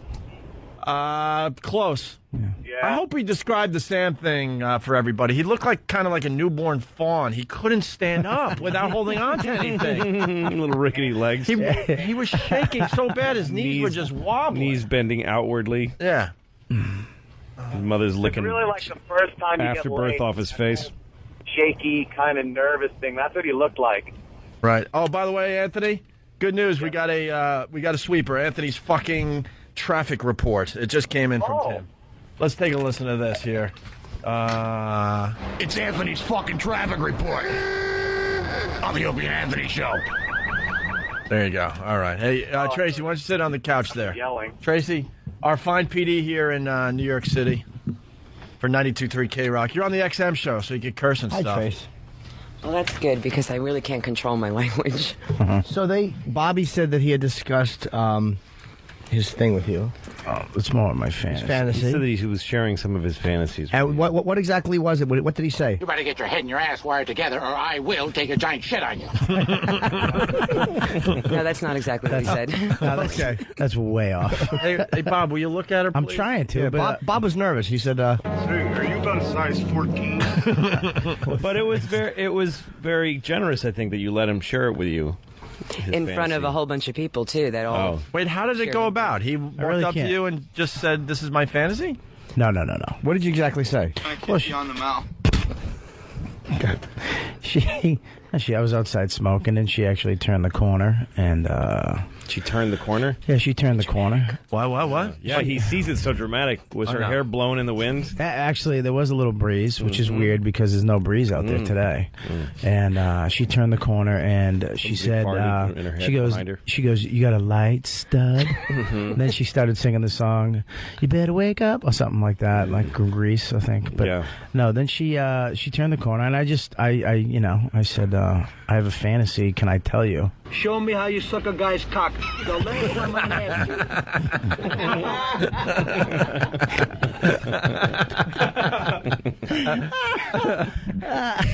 I was close, not right to that point right away. I mean, I kind of, I said, she said, "Yeah, go ahead," with kind of an attitude, which actually made me more turned on. Like, if you say the wrong thing, I might punch you in the face. Right. Which I liked. Look at her, not me. I can't, because Norton's Did she say chin or lack thereof is in the way. Did she say anything to you? This is a giant cock. No, she didn't say that. Trust me. You've seen my cock. He told me it was the size of a thumb, which kind of just ruined the whole thing at that moment. So. Oh. Yeah, well, no. I mean, it's a fist and a thumb. Maybe. Hey, you told us it's been a while since you had sex, and I might have blew up your spot by saying it's been 12 years, and I guess that's wrong. 12 years? 12 years. 20 months. 20 months, all right. 20 months. Why? 12 Why years is is so way too selective? long. Why 20 months? Because I'm picky. Okay. Because you're what? I'm picky. Oh, picky. It's the voice, too. You hear the voice? You like the voice, Oh, Bob? she smokes like a pack a day. So when you were telling her all your fantasies, were you doing with the blueberry that's stuck in between your teeth all morning? Do I have one? Yes. Can I just say something, though? It's not like that's going to detract from my face and my tits. You got a big-ass blueberry skin on it in the middle of his teeth. That's actually going to help me. Yeah. It's going to actually detract. It's going to make her focus on that dumb tooth rather than my tits and my stomach. Oh, come on. You look good, Bobby. Relax. You're a swell-looking fellow. Hey, Bobby. What size are your tits is what I want to know. I actually have. Oh. No, it's all right. I like that. That's nice. We can play around. We can have fun. She have bras. I have, well, there's no need to get mean. But, jeez. Well, that's what she was getting at. I was trying to protect you, but you said no problem here, so there you go. I was Talk about your man boobs with Tracy. You don't have to fucking turn on me either. And I'll go in with you. Bob and I probably have legitimate bra sizes. We just don't know what they are. But I'm sure that, I don't know, I'm probably a 34B or something. I'm probably a 36B. Yeah. And once a month a C. Mm-hmm. What Ant? did we have some Anthony? We couldn't hear you, bro. Anthony. Yeah, this is going just like the fantasy that Bobby was spelling out before the break. Just like it. Talking about your man tits with the girl instead of all that sexy shit you were talking about earlier. Yes, right. Exactly. Yeah, the key word would be fantasy. So, Bob, why do you like Tracy? Tell her to her face. It's she. You know what she has? Stand up, Tracy. And she has this. Remember back, like, who was the chick that was in Superman? Oh, Margot Kidder. You remember how hot she was? Margot Kidder was a dog. No, I'm going to tell you. Teeth out and dog. What is wrong with you? Tracy, I apologize for our friend. Let me finish. Margot Kidder was a kook. Hang on. Yeah, she's a kook now. She took her front teeth out and hung out in people's backyards. Yeah, now. That's the answer you Shit come in out pools. with? No, there's that look of that woman when they had... It was like the natural hair and long, and it's she's just all natural, but she's a woman. There's something she's just gorgeous. Yeah. You know what I mean? Ant's laughing at you. She's all natural, and she's a woman. What do you like? All natural men usually? I'm kind of nervous. Yeah, obviously. Because she's actually standing in the pose that I had in my fantasy when she opened the door. Oh, really? Yeah, like that. All she's missing is the robe. Yeah. No, she's completely sexy. You're right. Yeah, there's something about her, man. Look at her. Well, because also she's. I mean, I don't know. We gotta be. I don't want to. I guess you're nervous too. No, I just don't want to. Because some women don't like to hear it, but because she's older, you're not 21, right? So she owns the sexuality. She just goes. Right. You can tell that when she put these clothes on, she said, "These are going to make my tits look nice, and these shoes make my legs very fuckable." So right. I'm gonna put them on. Way to phrase it, Lou. She's. Do you want to But she owns it because it's her power, and she's not. Bobby says in the morning. What's that? Bobby says that when he puts his shoes on, they're going to make my legs look fuckable. Oh. I don't look at Tracy like that. We work together. It's a professional relationship, and I respect what she does as the program director. Okay, I think I'm being a really good sport here. Yes, you are. Yes, you are. I don't want to do that. I just want you to open the door in that outfit, and Hey, Tracy, not to change subjects, but did you have a problem with Miss Jones? Did I have a problem with her? Yeah. Not at all. Well, do you know Black Voices at AOL.com? Tracy, last name, former bigwig who ran Hot 97, is portrayed as a low-down, lying, celebrity-seeking bitch who often criticized Miss Jones's show without offering any tools. What's that? And? Is there something there? No, she's trying to sell books. Who's that? Miss Jones. Oh, you're in her book? Yeah. And what did she say about you? Basically what you just said. What the... Who's Miss Jones? Oh, we're going to get into that on the other side. She's a radio host here. You just gave us a nice little thing to talk about on the other side. Who threw Todd into the fucking... What is she? The tsunami. Fast, yes. Oh, we'll get into that. Tsunami Tracy. song. That was that chick. You got some. Listen, I've been trashed in so many books and on so many radio shows. At this point, it doesn't even matter. Yeah, but you got some pit bulls now. Trust me, we're gonna have some fun. So with I got that. some backup. Sure. Right, you got some pit bulls that are you going to have a lot of fun with what I just read in the coming weeks. Well, Miss Jones. Liar whore, and you know it. There you go. Exactly. For the record, I didn't say that. No. All right, so let's wrap up this fantasy thing. What else there, Bob? You like the boobies? What else? The hair? Well, the eyes? What do you it's got? exactly what. Oh, he likes your freckly boobs too. He said. Well, then just the chest. I like those little freckles, like because you've been in the sun. You know, you lay it in your backyard or on your roof or something like that. Topless on Reese Park. Are you kidding me? No. Dude, I might. Wait, you go topless in a what? On Reese Park. Where is that? It's right between Brooklyn and Queens. Where? Can you give me? Can someone Google you want that? directions? Wait, Yes. And I want dates. Hold on. Is it a nude beach? No, anywhere in New York it's So legal. do you see the kids kind of hanging around you? There's other topless Does women. it bother you that there's vans of old men with popcorn just staring at you? No. No? It turns her on. So if a guy stares at you while you're out naked, with topless, I should say, and a guy, dudes are looking at you, you have no problem with that. I'm kind of oblivious to it. I'm just like in my own world, not paying attention. Does it, honestly, please answer me. Is there any part of you that was like... Wait, you're oblivious to people looking at you as you're topless? That's such a lie. I'm serious. I'm sitting there reading or listening to the station. I'm not paying attention. You know guys are looking at you if you're topless. Yeah, but she's a strong and care. self-possessed woman, so they don't have any power over her with their looks. Like, it's one thing if a guy can look at a woman's tits and make her feel differently, that's him having power over her. But she's a strong person who doesn't care. It's like somebody looking at your face. Like, I don't care you're looking at my face. I don't give a shit. She's got perfect. Her tits, she knows they're great. She puts them in the sun. Perfect. She enjoys the feeling of the warm sun on her tits. They're perfect. That guy can go fuck himself. Yeah, that's what I say. Fuck him, too. That guy's me, but Bob is turned on by that indifference also. Hold on, we got info on this park. E-Rock, you know something about this park? That she the sunbathes topless in? Yeah, it is actually kind of common where it is. It's over in the Rockaways. Thank you. Wait, it's a common thing for the girls to be topless there? Yes. Yeah. So it is a common thing. I've heard that. Can guys take out their shtaminkas? No. And that's all you got, E-Rock? And are there pervs just kind of hanging around there because they can see topless women? It depends on the time of year because sometimes there's a lot of families around that area. But for the most part, there is a lot of older gentlemen just perusing the beach with their metal detector. That's true. But they're there the night before dropping a shitload of nickels. It's like, ooh, I found a nipple ring. Are you a lot of nipple rings on that beach. You don't have any piercings, right? I do. You do? Can I guess where? You can guess. I don't think I'll be able to tell you, but you can guess. She doesn't wear a bra, so obviously no nipple rings. I would say ears and belly button. Nah, she goes a little crazier than that. I would say clitoris. Clitoral hood. I would say above the labia. I would say Are you expecting me to answer? No, you can do whatever you want. Okay. I told you. She goes belly button, obviously, right? Ears and belly button. You got a little belly button ring. That's obvious. Oh, look at that stomach. That's pretty damn good. Look at that stomach.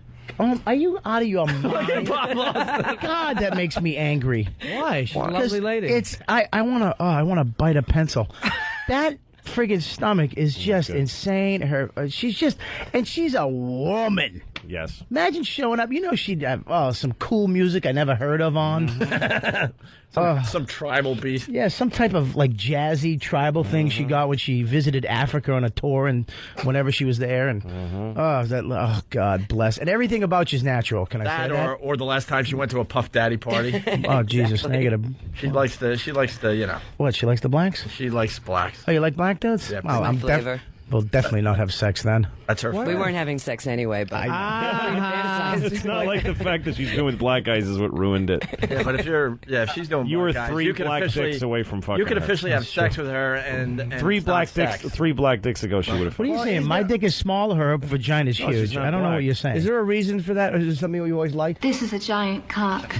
Is there a reason for black guys, or you don't? It's just the guys you always liked?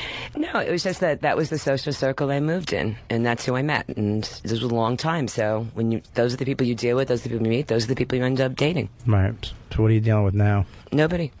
You have no social circle. 20 months she went. 20 months. I have a rabbit. A rabbit? Prison?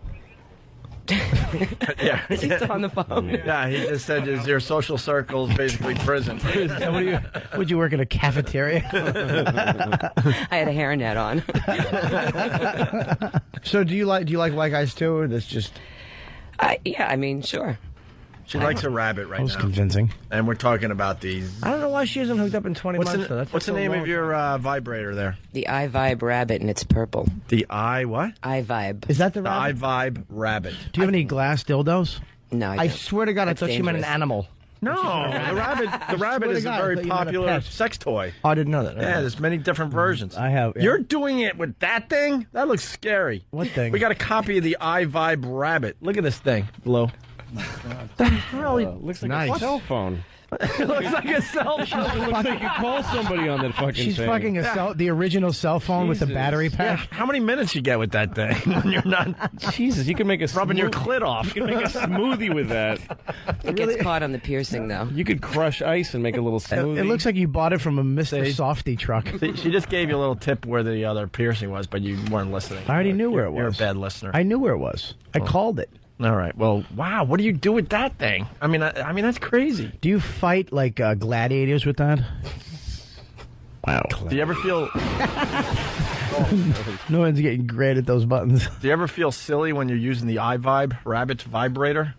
Silly. Why would I feel silly? What does it tell jokes? Because it looks kind of. It doesn't. It looks kind of robotic. See, that's how hence it looks its like appeal. But it has a big, like a square. That shows how. That's how unvisual women are. It does. She doesn't. That's how little appeal a penis actually has. It could be fucking purple with gray buttons on it and an LED display, and it's just as good as a cock. It is purple. That's what I'm saying. Yeah. Fancy talk for a whore. It could actually have Don Knotts' face on it, and it wouldn't matter. She's like, fine. As long as it didn't have yours, Bob. It's not like Wait, go back to that picture. It looks like a. Why we gotta? Jesus. It looks like you gotta cut me out. I mean, it looks like a remote for your TV too. How many? Can you change your channels with that thing in between sessions? You can program it to change your cable. It says open your garage.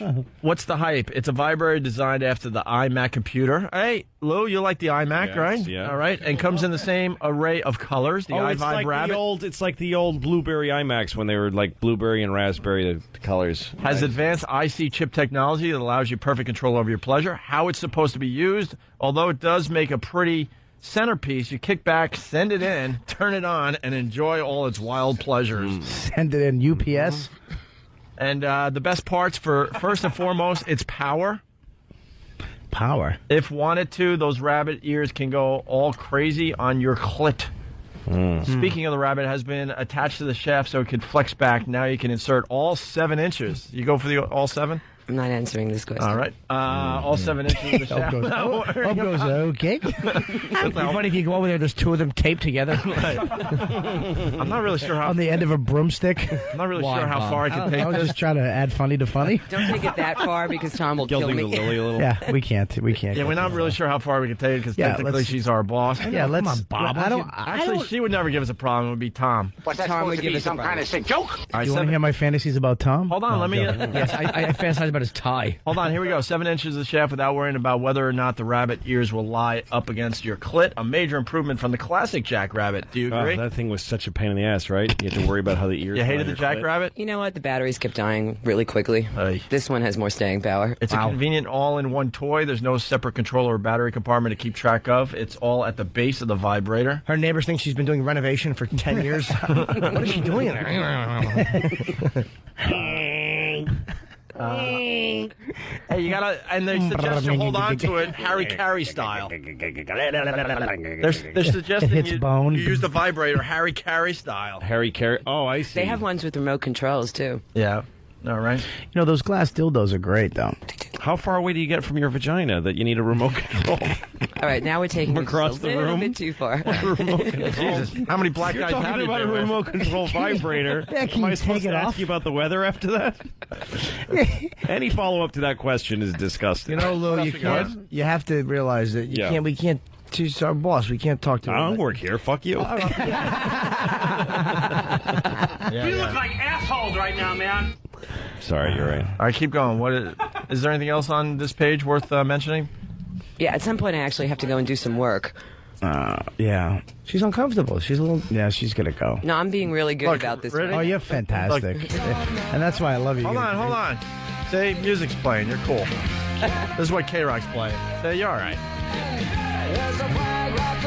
Oh, boy, Green Day. Haven't heard them in a while. Hey, when do you take...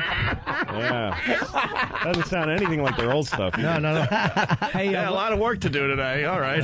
Yes, all right, date rape, play 11. When do you take over the music?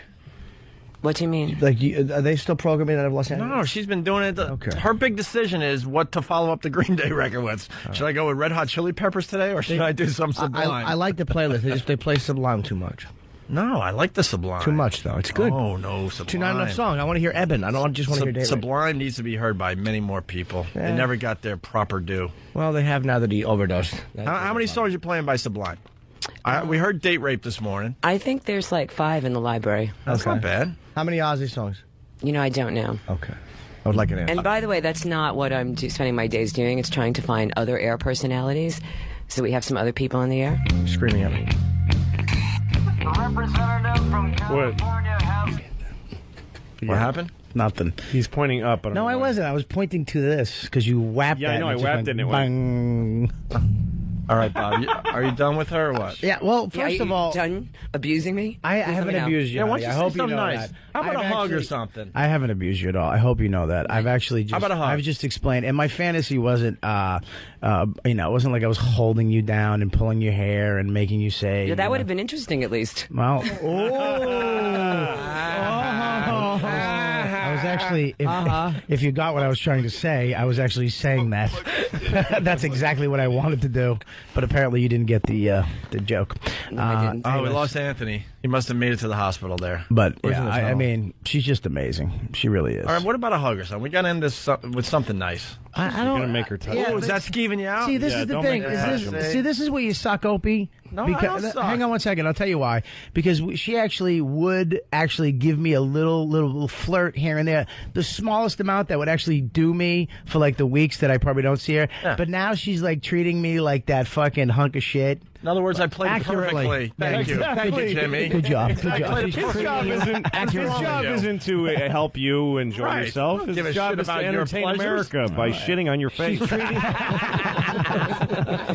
You fucking redheaded asshole. Him with his butt. Wait. Oh, Jane says, nice choice. Very good. We like Tracy. Nothing wrong with Jane's addition. As Tracy, I'm going to admit something. Amazing. I hate women in radio, and we've talked about it for many, many years. And you got the big eyes, and you got shocked. But I'm going to say something nice. We respect you, and we like working with you so far. Thank you. I like working with Because you. people have asked, because like, dude, you guys had awful things to say about women in radio all these years, and like, yeah, she's got a little edge to her, and she's doing good so far. I'm She's not doing really good. like other women in radio. Well, duh. She's not bad to look at either. That wasn't why I was hired, believe it or not. She's actually better than a poke in the eye. You're saying she was hired for her tits? Yeah, what are you saying, Bob? Why would they hire somebody for? Because the fact that like at the virus shows, you have women walking around with no clothes on. Nobody's even talking to them. Right. Like the strippers at the virus shows. Yeah, I like, know. Excuse me, I'm trying to get a glass of water. Could you get your tits out of my way? Like nobody cares. I ignore those. Why give a key position to a woman for her tits when the tits are like laying around like dirty socks? Right. Exactly. Jesus. You know what I'm saying? No, I agree with you. Okay. I knew she was the real deal because the first time she came in here, Bobby, was a Wednesday, and she was going to flash us for Whip 'em Out Wednesday. Oh, and she's our boss. That's pretty good. And What's Tom today? said, "Don't fucking do that." Why would Tom do that? Bob prevented her from flashing us. You know the what? first She day suns came in her here. tits next to the BQE all Yeah. How much does it really matter? Let's Google Everybody Earth. going to Queens. When are you laying out? Let's From Google. 3 to Let's 5. Google Earth and try to find you. God, I funny would should have told that you where I'm be? going. Oh, that'd be funny if we just all showed up with vans of freaking pests, stared at you, and you Thank tried. God the summer's almost over.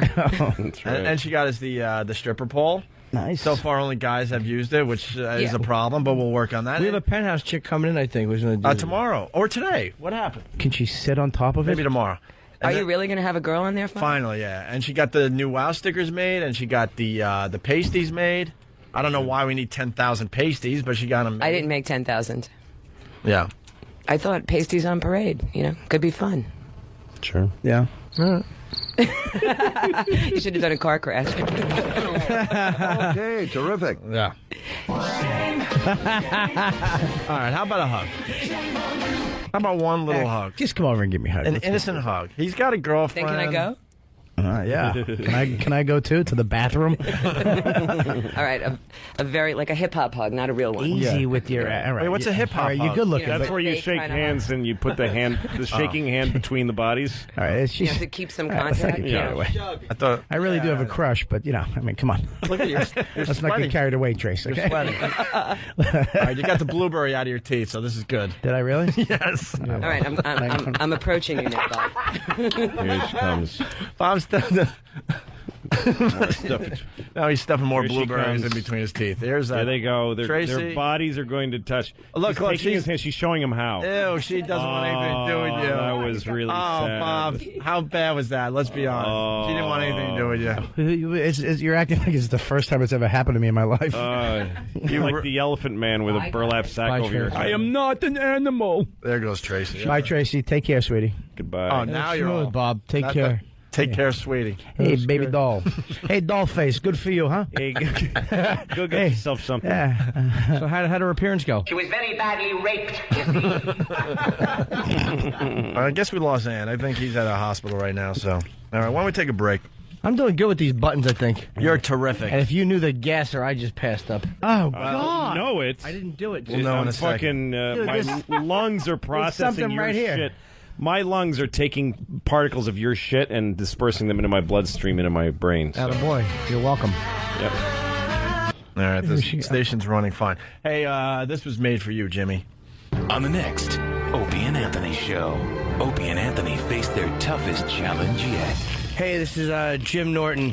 Listen as one man describes an addiction. Wherever there were cocks, there was me. And how he went from one cock to many. I was taking 100 a night. What do you think of them apples? Then you'll hear a horrifying tale of a bukkake party gone wrong. Blurka, blurka, blurka, blurka, blurka. All over my fat, colorless stomach. You can't tell where the cum ends and my skin begins. Blurka, blurka, blurka. Plus, an ending you won't want to miss. That's right. I say a couple of men do some docking and settle this. It all happens on the next Opie and Anthony show. Yeah, that's not bad, man. Who did that, Dirk? Good. Dirk did that. That's a good job right there. That's pretty good stuff. All right. I would watch that movie. We got Louis C.K., we got Bob Kelly, we got Jimmy. Nothing. Ooh. I like you on the buttons. You finally used it correctly. I'm enjoying the buttons. All right, we'll regroup. You look continue. like a button. It's Opie Do I? Anthony. How about a little variety? It's Opie and Anthony. Anthony, of course, went home early today, but he did a fine job from his car for a while. He's Bob picking Kelly in his gal studio. up from the hospital. Yeah, Jim Norton in studio. Louis C.K. in studio. And there was something, I can't remember. There was something with Bobby that I was thinking about in the bathroom. Oh, your sick contest you want to do.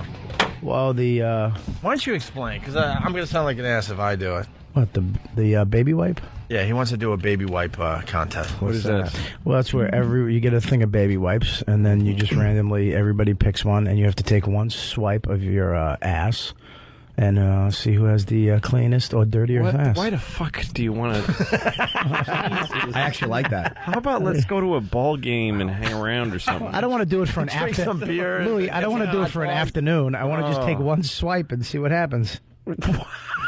What do you? Oh, in that case, everything in moderation, Bob. It sounds awesome. And then you're acting like the show doesn't fucking do that every day. I don't want to scrutinize a baby wipe that you just fucking rubbed on your asshole. And then what happens? Apparently, he's not confident in his asshole. And then but then what happens? Do we just laugh at the person that has the messiest ass? Well, how does it play out? No, in your actually, the person with the. You could go two ways with it. The person with the dirtiest ass could win, but it wouldn't be us. It would be like, when you bring the guys in to play what the hell is that? Right. You could have them do it because it'd have to be people that the listeners know really well. And Jimmy can't be in the contest because he has to clean his ass. So I know where you're getting at. What? I know. Don't.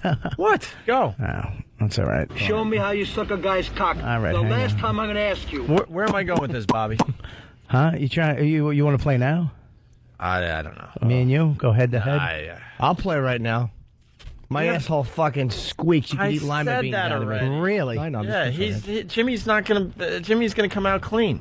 All the time. Why all the time? Because I'm a fucking clean guy. I have a hairless asshole, which girls love to sniff and lick. Bobby, why don't you start the contest off? No, you're out of your mind. Go get some fucking wetnap. You're such a. Why don't you start the contest? You really need to work on it. You know, you used to be so good at that. Now you just now you start singing and you're giggling and you don't. You kind of look away. Bob, you're really weird. He's dude. figured out my poker face. I hate you for that. Get some. No, it's funny because he suggested. He goes, "How about if we rub baby wipes on our assholes and show them to each other?" But don't make me do it. Yeah, Bobby, why don't you start the contest? No, you're not going to get. All right, I'll do Hey, it. if we all jerk off, it's fun. If I just jerk off, it's weird. I understand, Bobby.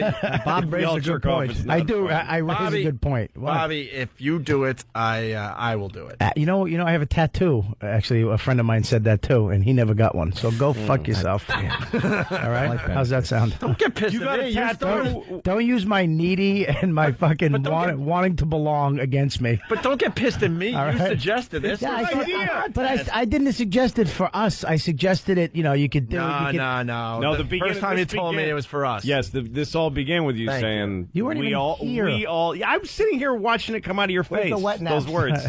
We all put baby wipes on our assholes. No, because and then you started to feel weird, and you changed it to the people that come in. Actually, Opie, the original plan was for other people, but Opie used his mind skills. And no, you said it though. Yeah, because I didn't want to say it. Though. Bobby, good guys. Let's do some asshole wiping. All right, Bobby, start the contest. I'm not doing that. And everyone's look. Why are you doing it? What? Why? I don't need a reason not to wipe like my asshole and show you what was on it. Yes, you do. All the guys are doing it, Lou. Yeah, well. Let's go to. Hold on, Jake in Buffalo. Go, Jake. Try to get in here. Yeah, we can place bets on whose ass is the dirtiest or the cleanest. Well, they're already betting on Pal Talk and some feedback. See, Bobby, you might be onto something.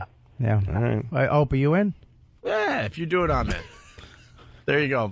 Wait a minute. You got to know. We all have to view it. You can't just wipe your fucking. I'm not viewing Jimmy fucking wiping his ass. I saw him do it. You just got to make sure. I do. Please, look. I don't want to. You don't need to ask twice with Jimmy. Twice with the same paper. Look at that. Oh, look at that. Look at that. There you go. There you go. Wonderful. Ah, Jesus. Here we go. Twice with the same paper. All right, Bobby's and I dug it in there. Bobby's wiping his ass. How deep did you get it? Did you go inside with the finger? No, I just rubbed it. I'll go with the finger. Hang on. It's caught in my fat ass. Hang on. I'm actually going to pull out an umbrella. He's so happy. He looks so happy. This is what he wanted to happen, and it's happening. Oh, he's pulling out a hair. I pulled out one of my girlfriend's hairs. I'm hoping it's a girlfriend's hair. Is it clean? It's pretty clean, man. There you go. Pretty good. Wonderful. Lou? Pretty good. Good for you. Yeah, enjoy yourselves. Yeah. All right. How awkward do you feel now? I'm not doing that. If I did it by myself, I'd feel awkward. But if little Jimmy, me and him played a little game. Jimmy, he's throwing it at Craig. I just missed Craig's head. But it was clean, though. I dug it right on my crack. Yeah. I had a clean one. Wow, that was a fun game. Hey, Bob, that was a great game. Well, who won? I killed 2 minutes. Nobody. Well, I'd say if you get a few people in here that maybe have a dirty ass, it's you have a dirty fun. ass? I think Lou's ass right now. It's fucking. It looks like fucking a Katrina victim. Yeah, he hasn't showered since his last show. Dude, I got butterscotch pudding once again today. I'm not doing it. Oh, come on, just do it. It's leaking out. Just test it. I would love that. Test it. I want to see you. Too much wasabi with my sushi. I think. How about Iraq? Iraq. What do you say, E? What do you say? Come on. Just clean. You probably pulled out. There's a load on it. You tried it already? Adult wipes. Get some homemade mustard on that wet nap. I would have too much homeless guy dick blood on mine. Oh, I hear you. I hate that. Are we going to do... kind of embarrassing. Come on, Ope. Wipe one down. Let's see what you got. Come on. Just do it. I'm doing an extreme male camel toe tomorrow. Don't worry. I'm bringing in my sweats. Oh, just swip it That's down. my thing. I'll do that tomorrow. Give it a swipe. Just take a swipe and let's see what you got down there. Be a man. Get Steve or Danny. Do it for you. Someone else had... I want E-Rock to do it. Someone else has to do it. E-Rock's doing it. All right, there you go. But you is this used, this one? No.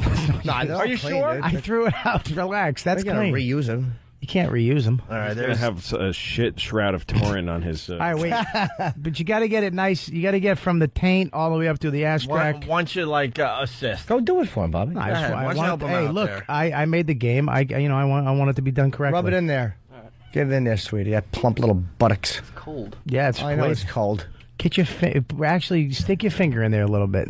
Come on, stick your finger in. Somebody wrote it's wipe it out Wednesday. What do you got? There's some hair, but it's it's clean. We're a fucking very hygienic show. Yeah, Than? very good. Than? What do you got in there? All kinds of stuff. Is it bad? No. You get a dirty crack? What do you have? What do you got? What do you get? Someone's gonna wipe their crack. What the fuck? Craig. Come on. Craig, why don't you wipe your crack? Craig, wipe your crack. Craig is the star of the dodgeball video. Most likely, it is gonna be dirty. Oh, just Really? do it. That's the joke. No one wants to be able to clean assholes. Clean assholes are boring. It's gonna look like you just ate chocolate chip cookies. It's going to be like dog food. And all right, he's getting in there. He's too. getting in there. He's actually. Wow. This kid ain't he's shy. squatting. He's squatting like I tell my daughter to when I have to wipe her in a parking lot. It's clean. Wow, Bob, this is a terrific bit. Well, I'm sorry that nobody has a dirty asshole for you. Oh for 6. I say, Ope, you should give Ope, it away. you got a nice hot mustard sandwich down there, and I say you should take it out. It's bad. I'm not. Get your Frenchie's mustard right on that napkin. Just the one feel better. swipe. Be a cool, refreshing And wipe. your ass will be clean. Everybody know you got a clean ass. If Lou does it, I'll do it. All right, Lou. I'm not doing it. Oh, well. Lou's there gonna you go. Is your ass really dirty? Yeah. No, I mean, it might be. I don't know. It doesn't is. matter. I mean, look, if you want to say my asshole's dirty, go I ahead. think Lou. Okay, your asshole's dirty. Okay, there you go. Enjoy that. Little fucking tricks aren't going to I work. actually took a shit in my pants just now. Louis wants to be legit. He doesn't want a story coming out that he was wiping. Oh, I don't look. Are you out of your mind? Have you seen any of the videos on his website? Yeah, we were playing them yesterday. I don't talking about his videos. First of all, going to be some of the You guys funniest are welcome fucking videos to out start saying that I'm gay right now. I don't know who says anything, but I just don't feel like putting my hand with a wipey into my asshole and showing it to All right, Bob we got Kelly. somebody else. Oh, you know this Danny, is... this could be really Oh, ugly, God, man. this is- That's funny. You know, he just ate hot wings and drank a ton of beer last night. There's gonna be a tequila worm on it. Yeah. He's going to have 5 different color hairs on it. All right, Danny, what do you think? Well, my gases haven't been pretty this morning. What? So it might be a little. Does it look like baby food My ass is carrots? still wet. I know mine's bad because it's been kind of itchy all morning. Yours, you got to be careful though. Sometimes it's not shit. Sometimes it's just that oily That's sort of, prostate fluid that seeps out.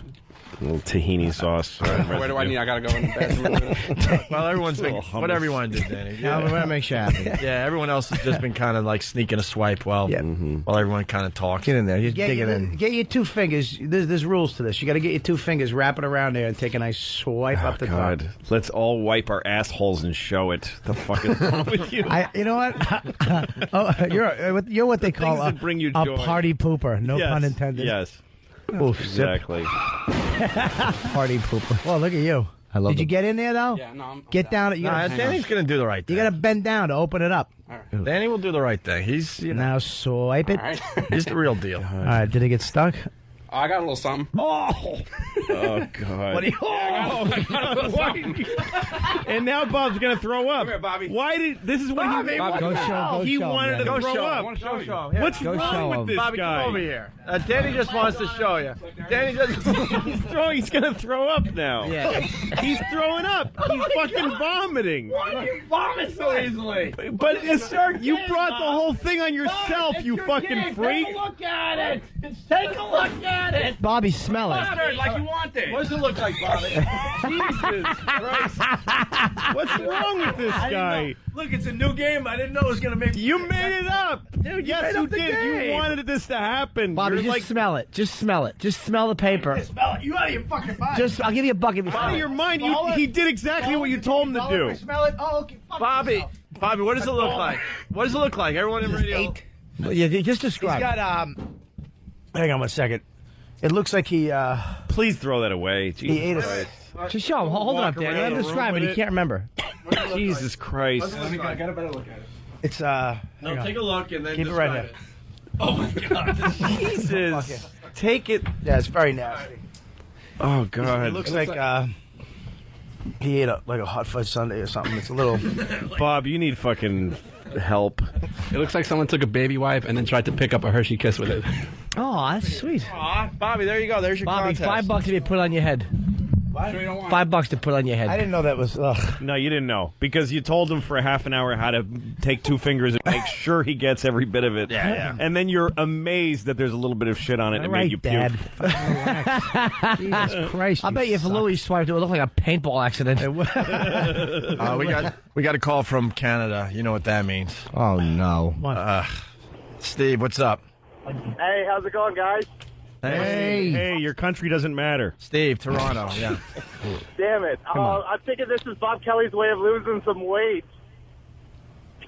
Why don't you go eat a decrepit piece of crap? Canada never disappoints. Yep. It has been pointed out on some of the fan sites that Canada calls suck. Yep. Canada's. But thanks for standing on guard for thee. Whatever the fuck that means. Oh, that's all right, but you gave it a shot. Thank you for not mattering above us. We don't even pay attention. No. There's a million easy ways to get into this country. Whatever, dude. God. Have fun. All right. I got the latest news coming in here. We got some things happening in the world. Nature's fury. A heat wave blamed in nearly a dozen deaths continues to bake large parts of the South. People are dying from the heat in the South. Yep. I was just in Phoenix. It was 115 degrees. And you were jogging. Yeah, I was jogging. Yeah. Felt good. But all those people Imagine if you wiped his ass after a 115 degree jog there, Bobby. It would have smelled nice. Yeah, it smelled like snake shit. It'd be fantastic. Are you coming back to life? Yeah. No, I was just thinking of something. What? Huh? Another contest? No, I mean, look, I'm just trying to add to the show. Oh, that's all. It is. It's a weird. It's a weird form of bulimia. Like you try to get yourself to a place where you like this weird kind of sexual humiliation and then vomiting because of some guy's shit. That's how Bob feels about himself. Weird. Well, it's actually, and then you regret it immediately. It's a weird cycle. It's really interesting to watch that happen. I didn't think I was going to puke. I've never really. You're assuming that shit just makes me puke. I don't see shit all the time, Lou. Do you ever hold it in your mouth? Wow. You ever hold shit in your mouth? What the fuck Hold was that? shit in your mouth like a cigar? Like just hold it there? No, like you're on your back and they drop a log into your mouth and it stands up and then kind of tips over on the side of your face and you go, uh-huh. Oh, God. Have you really done that? No, I didn't say I have. Oh, God. Exactly. I didn't say I have. Now, what are you going to say to him, Lou? Talk to him. Well, he knows what he wants. That's the thing. Like, he just goes to a woman and says, shit in my face, and I'll hold it in my mouth for a second, and then watch it fall like a tree. He just does that. But you go, let's have this contest, and then you go, I don't want to do it. You pretend you don't want to do it for a minute. And then you really get into it, and then you see shit and you vomit. And he's rooting for a dirty asshole the whole time. He's rooting. Yeah, you were kind of disappointed, right? Because he was, and then even Danny's ass was relatively clean. Right. Well, not really. Can you imagine licking Danny's ass without that fucking white thing? How bad that would smell? There was shit on the thing. That's I didn't get a good look. Not even near clean. I didn't get a good look then. Ours was relatively clean because there was a couple of hairs, maybe a little ass oil. I saw like a light crayon. Like it was a brown smudge. Yeah. You know, years ago when I got blown in a condemned building on 23rd Street on a dirty mattress on the floor by some woman with chunks out of her hair. And then her boyfriend tried to beat me up, and I ran away. Why? And then I'm standing outside, because the whole point was suck my dick, take my $10, and then mug me and take everything else. I don't know why she was fucking bothered to blow me. You almost were part of that scam. Yeah, it was really bad. See, but anyway, when I was standing outside and my dick felt weirdly gross from having been blown by this woman, I might be dead in a year from what I just caught. I almost just died, and I'm covered with sweat. I realized I was after this feeling right here. Like every decision I made was just me wanting to feel this fucked up. Wait, did you wrong come? And what? Did you come? Yeah. Now, how'd you know the boyfriend wanted to beat you up?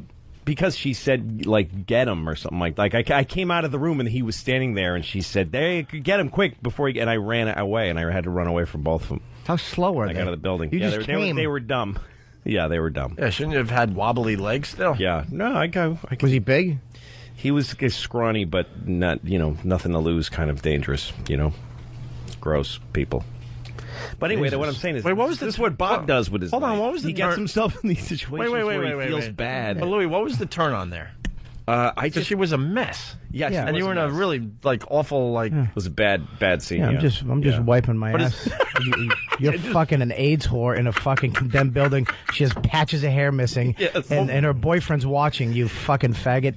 How the fuck am I? No, he wasn't there while I was being blown. Jesus Christ! You threw up after somebody showed you their shit that you begged them to show you. Well, I didn't know I was going to puke in a on contest. Shit. I really don't know what's going to make me puke. That's what the thing is.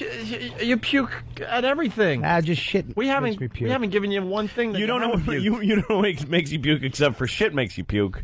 And you begged the guy to wipe his asshole and show you. Let's not get carried away. I'm not a fucking audience member, Lou, like you asshole. I fucking didn't beg him. I wasn't like going to blow. I'm not trying to make you feel bad. I'm just fascinated. You kind of begged. All right, maybe I did. You've brought up this idea, like people don't know this. You've brought this idea up with me a few times off air. Bob's getting a little upset, Bob. Well, I'm sorry. Why are you upset? I don't mean to upset you, Bob. It's fascinating to me. Yeah. Really? Okay, good. It is. All right. I one time You're one of my favorite guys, Bob. I love you. I love you too. I love you too. Nothing above you. I once had a Russian swat over my chest, and I told her, you didn't use suppositories? And she said no. And she went to shit, and a fucking suppository bounced off my chest. And then a pile of wet meatloaf fell onto my stomach, and it reeked. It reeked of fucking, like, ethnic food. You've never seen life until you've seen a suppository bounce off your own chest. A pile of digested couscous. It looked like lamb. It looked like pot roast. I don't know what it was. It had an awful, like a sour, a foreign food stench to it. It was horrendous. Oh, God. She had some Ethiopian elk. Just a wet pile on my stomach, and I'm like, what happened when I was younger that caused this to be the way I jerk off? Were you jerking off? What else was I supposed to do? Fucking read and miss the whole thing? I just don't know. There's no... Pardon my French. I'm going to open this hole like this. Bob, you want anyone else to wipe their asses? No, I'm good. All right with that? I'm good. I'm good, Ope. Thank you. All right. I'm good. And that's my last idea I give you. You can go fucking... Hey, it gave me something. It would have been great at that scene. You turned everything against me, you son of a bitch. It would have been great at that scene. You never once a team play. Hey, this is a good idea. Hey, Bob, no one you wants to wipe hear your ass. team player. That's true. They really don't, Bob. That's true. All right. All right. At about 1:30 in the morning on April 12, William Lewis walked down the hall at Texas Women's Hospital. That white bundle in his hands, his 4-day-old baby girl. Aww. Several minutes later, a Houston police officer shot Lewis with a taser, and the baby, Carla, crashed to the floor. Officer David Bowling and a sheriff's deputy claim they thought Lewis was kidnapping his baby. Lewis contends he and his wife just wanted to leave the hospital and simply did not follow hospital rules. So the guy got tased. He got tased for leaving the hospital with his baby without a wristband or something. Yeah, they don't know. I mean, they try to talk to the guy. There's a history with this guy of domestic violence with his woman. So there might How do they know? What, do they look him up before they fucking I don't tase know. him? I don't know. That might just be stuff I found out after. But the guy was being a They got a baseball card for his wife beating? But wait. Look at his stats. Let's tase this We need more in the story because it gets to the point where they're tasing him as he's leaving the hospital with That's crazy. A 4-day-old? What happens Does anyone is the babies have little bracelets. It's really genius. So you can't steal babies. Did they tell him put the baby down or put the baby back? I and think he kept they walking? did. I don't know. They were trying to talk to him. He wasn't being cooperative. They didn't just go, yes, sir, hit 4, and then tase zap somebody him. who's fucking holding a baby? I agree. But he's a big guy. It doesn't seem right when she says the baby crashed to the floor. It's a baby. It's not a crash to the floor like a bunch of tin cans and a... Yeah, it's a little baby. The 22-year veteran officer appears to arrive at the incident holding his taser. Under this circumstance, when you know you've already got an issue up there, you've already got a large male suspect who's already agitated and already threatening, you'd already come up with your taser. After a couple of minutes of talking with Lewis, Bowling shoots his taser. When the Houston father went down, the baby did as well. Lewis claims the newborn fell on her head and suffered severe injuries. After the fall, officers handed the baby to her stunned mother. She has since spoken out against the officer and defended her husband. Wow. I've got to wonder what kind of a moron would tase an adult holding a baby, said George Kirkham, a former police officer and criminologist at the University of California, Berkeley. It doesn't take rocket science to realize the baby's going to fall. Yeah, man, you're not going to hold on to the ball. Hold on to the ball. Hold on to the baby when you get tased. The guy's dying to use that taser. The elevators would not move because wristband sensors on each baby shut off the elevators if anyone takes an infant without permission. You can't get out. How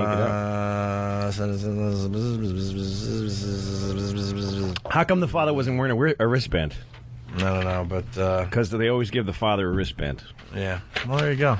That's terrible. I'm sorry. Ooh, perfect, Jimmy. Perfect. I still have my wristbands from when my daughters were born, so I can go steal babies. Why not? Fuck them and eat them.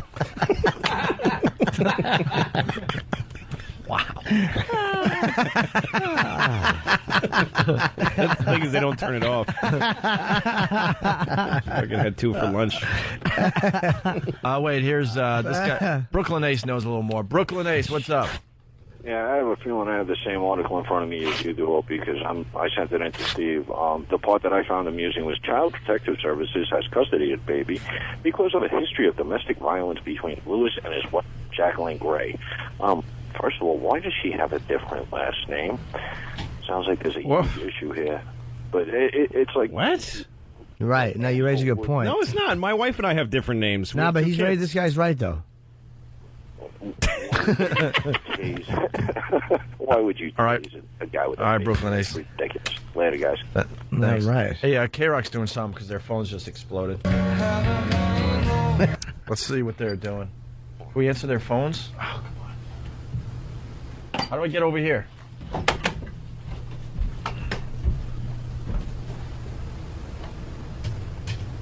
Hey, K-Rock. Hey. Hey, what's up? Why are you calling? Win the concert tickets? Yeah, what concert tickets? Oh, shit. What Wow, concert you can't tickets? curse. You're on the radio. Yeah, what tickets you calling for? Is it the Velvet Revolver one? Yes, for the Velvet Revolver tickets. That's right, sir. What caller do you need to be? Yeah. This is Heath from Long Island. I didn't ask your name. I don't give a shit. They don't pay me enough to know your name. And what's the magic phrase that pays? Hurry, we got to move on. How do you get your tickets? All right, next. K-Rock. Hey, am I calling 92? You are calling for what? Calling for the Velvet Revolver tickets. And what did we tell you to say? What's that? What's the magic phrase? Yeah, you have to say something to get the tickets. Hurry, come on, let's go. I don't remember. Am I calling 92? You call in 92, you won the tickets as long as you say... shit in the mouth of Christ. K-Rock. Hey, you're right there. Hey, what's up? How are you, sir? Why are you calling us today? I'm trying to win some tickets. That's right. What tickets? All right, I'm hoping Project Revolution. Asshole! Project Revolution. And what caller do you have to be? Number 9. Yeah, you're number 8. I'm sorry, sir.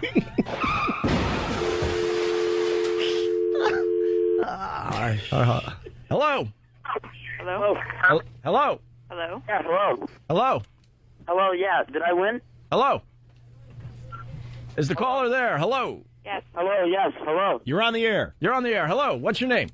Yeah, Mike. Mike Tasselov. Hello. Hello. Yes. Hello. All right, cool. Hello. So, what caller? The phrase that pays, right? What? Yes. What caller are you?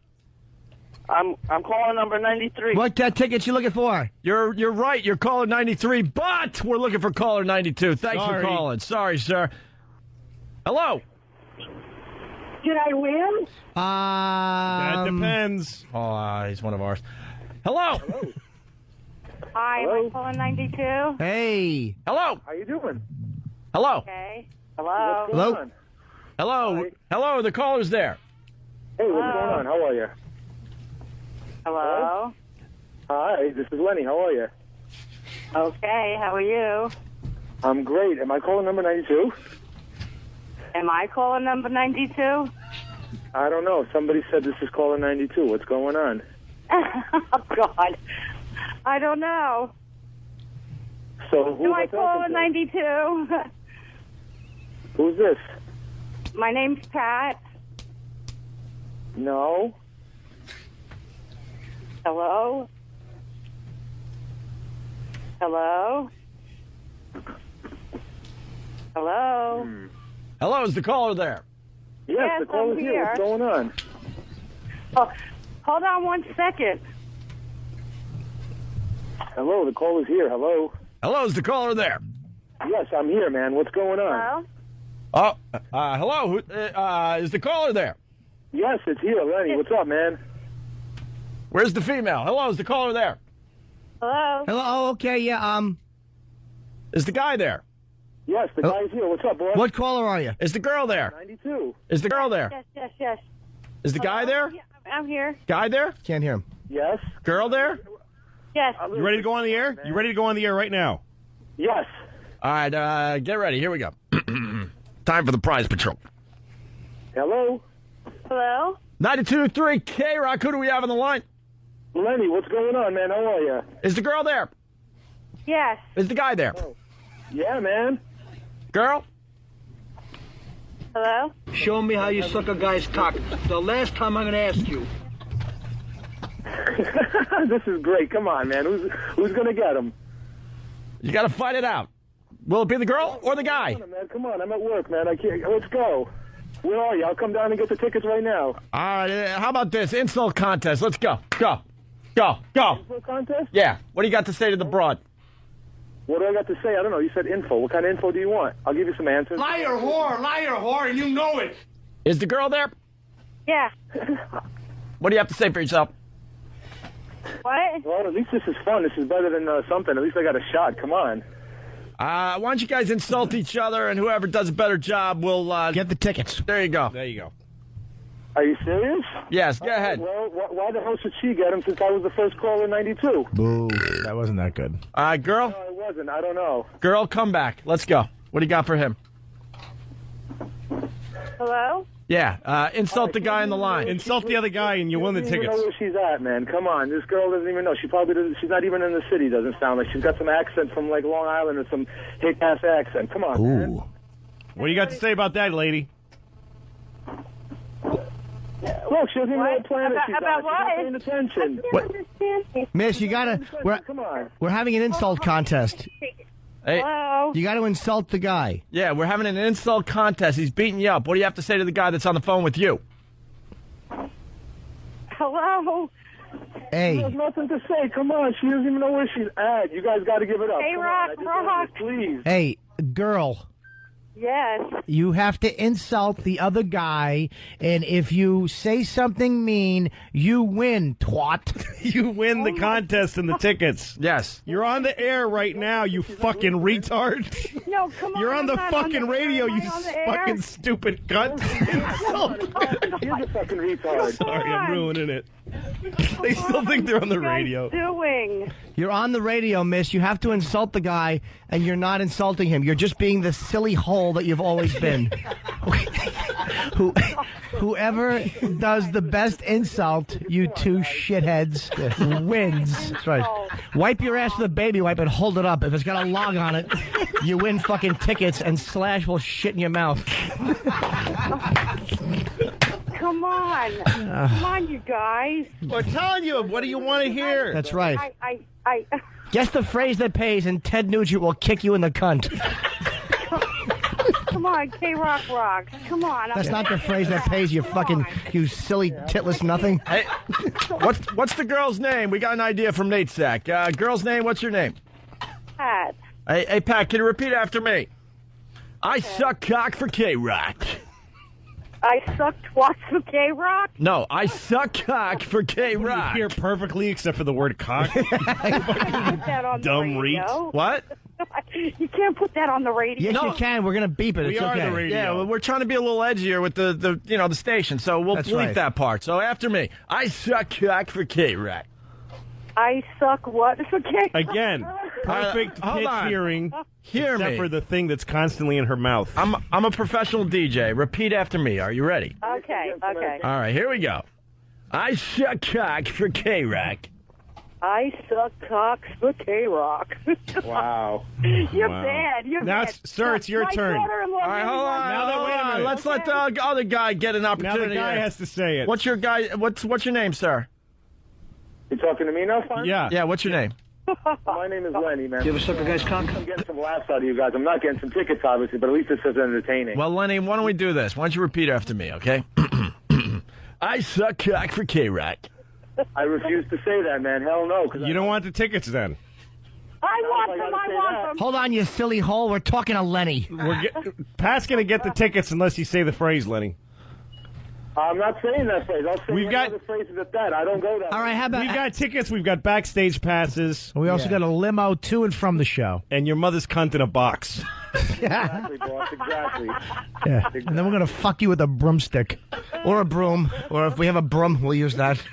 The fuck is that? BRUM? Broom. All right, we obviously got a problem here. We got 2 winners on the line. We can only give it to one. All right, let's give these. How about we have a masturbation contest? First person to come wins the tickets. What do you say, guys? Come on, I said what you wanted me to say. I should win. She feels dirty now. Yeah, she does. Do you feel a little dirty? I hope some of this makes it on the radio at least. This is not bad.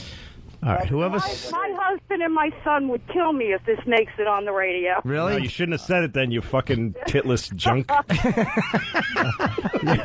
Exactly. Sonny Boy's going to know you suck cock for K-Rock. What do you think of them apples? Hi, I hope you enjoy Velvet Revolver, Sonny. I fucking drank a set of seeds for it. That's right. That's right. Set seeds? Yeah. Oh my god, you guys are nuts. Yeah. What's your favorite radio show in all of New York City? 92.3 K-Rock. That's a station, you stupid twat. We're talking about a radio What show? What show? The Opie and Anthony show. All right, fuck you. Sucker, you sucker. Fuck off. You fucking useless piece of crap. Christ. Why does everyone like them? Here's what you win. Tom Petty's going to staple your pussy lips. All right, hey, what's your name, Pat? Is that board over there? All right, listen, we're going to put you both on hold, and we're going to try to do something with you, all right? Just hold on. We'll be right back. Hold on the line. Do not hang up. We're gonna pick one to give the tickets to. Or we might give them to both of you. Yeah, maybe we'll give both. That's a good idea. All right, just put them on hold. What's your favorite station to suck cock to? Oh, God. That's where you have to say the call letters. All right, ready? We're rolling tape. Here we go. Rolling tape. What's your favorite station to suck cock to? K-Rock. Still trying. Damn. I don't know. All right, hold on the line. Hold on the line. There they go. All right. .com. Oh, they're in commercials over there. God. All right, why don't we take a break? We'll do line of the day next and get the fuck out of here. Oh, my God. It's Opie and Anthony. It's the Opie and Anthony Show. Opie and Anthony.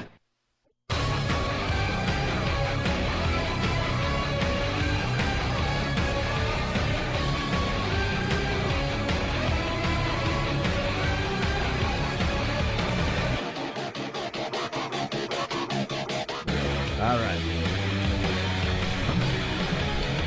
I think we've done enough damage here today. Yeah.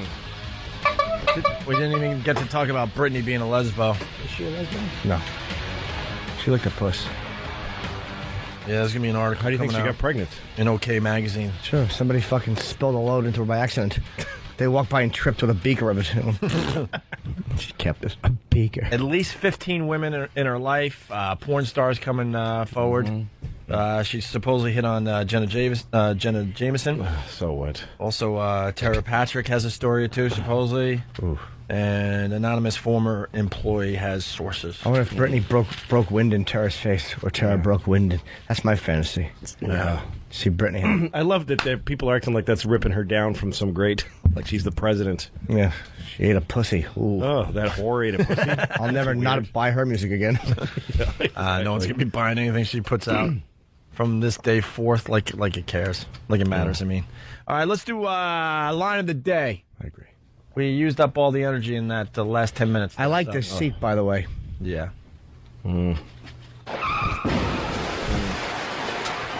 Here's the first runner-up line of the day. I still have my wristbands from when my daughters were born, so I can go steal babies. Why not? Fuck them and eat them. Why didn't that win? This should be number one. But that just happened, you lazy fucks.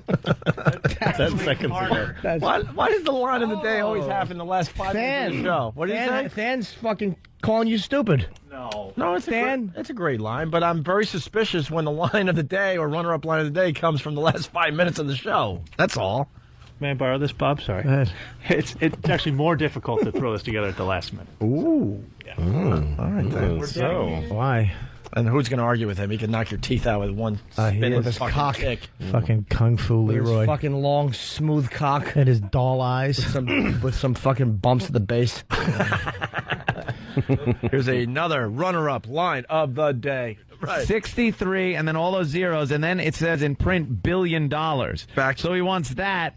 But he wants it backed by gold and silver, delivered via UPS. What is he, a Bond villain? Yes. United States Postal Service to... Fuck, I stepped over it. It's a great line. Damn it! Try harder. Note to self. Take away a star. It'd be funny if the next runner-up was what you just said. And I write it down. Listen better. See, I gotta do it. Listen better. All right, very good line from Anthony, who hopefully will be back tomorrow. Yeah. Sure, he's picking his girl up. She's okay. And then we got Washington live show Friday. Washington. Lots of things going on for the Washington. Oh yeah, let's say the XM. We're having the car crash comedy. It's going to be played actually on Free FM. Or whatever the fucking terrestrial thing is down there. So come down for Car Crash Comedy. You get to go up and do. You have to email our own gay Sam. It's sam@foundrymusic.com. But in the heading, you have to write Car Crash Comedy, faggot. And that's how he knows to take you seriously. Otherwise, he won't even read it. He won't even know what. Lou, he literally doesn't understand things that aren't addressed. It's a great concept we did in Philly, man. These guys, they none of them have been on radio to begin with. They do it in front of like about 20 listeners. So they tell jokes? So the pressure's on, and then we sit there, and if we don't like a joke, we car crash them. They get 3 car crashes, and then they're out. Oh, that's pretty It's a great concept, And it's in front of the whole audience? The big audience? No, it was in front of like 25 people of listeners. The show. But what they're going to get to, they're in there watching. It's like a room like this with people. And just imagine this room with 25 people, and you're a guy that's never really done radio, but you think you're funny. You step up to the mic and try to tell jokes as everyone's just staring at you. 3 crashes. Try to last as long as you can. That's great. It's either, 2 minutes or 3 crashes. Right. And the winner will get to go on the Traveling Virus show and perform in front of a bunch of people. So they're all comics, but they're new comics. They're young comics. So a guy will get to go up and perform in front of 10,000 people. And I got to call Kid Chris because the guy that won Car Crash Comedy in Philly wants out. I know. He doesn't want to do the show? He's scared. He's panicking. The kid, he's old. Guys, he's 56. He's up there. But he's afraid to work for 10,000 people. Yeah, but he's funny. He's funny. He's 4'8". Yeah. About. He's diminutive. He's what? Diminutive. He's like a little. He's like a little thing. Little fella. He's a rapeable Prejoria man. Fella. A wee fella. He's a wee one. Before we get to line of the day, Robert, thank you for some great radio today. Oh, sometimes so. What the fuck? I don't know, dude. I was thinking about some other shit. Were you? I was just thinking about something. No, you weren't sure if I was serious or not, but you gave us great radio again today. Right. RobertKellyLive.com for whatever the fuck you're doing. Yo. Awesome. And for me, you can go to my page and buy Happy Endings because I'm selling it if you want to. Sell it on your page? Still on the bestseller list. All right. Thanks for my copy. It's time for your... you don't have a copy? No. Fuck you. It's time for Fuck you. It's time for your... line of the day. The line of the day. Here comes La la la la. line of the day. Line of the day.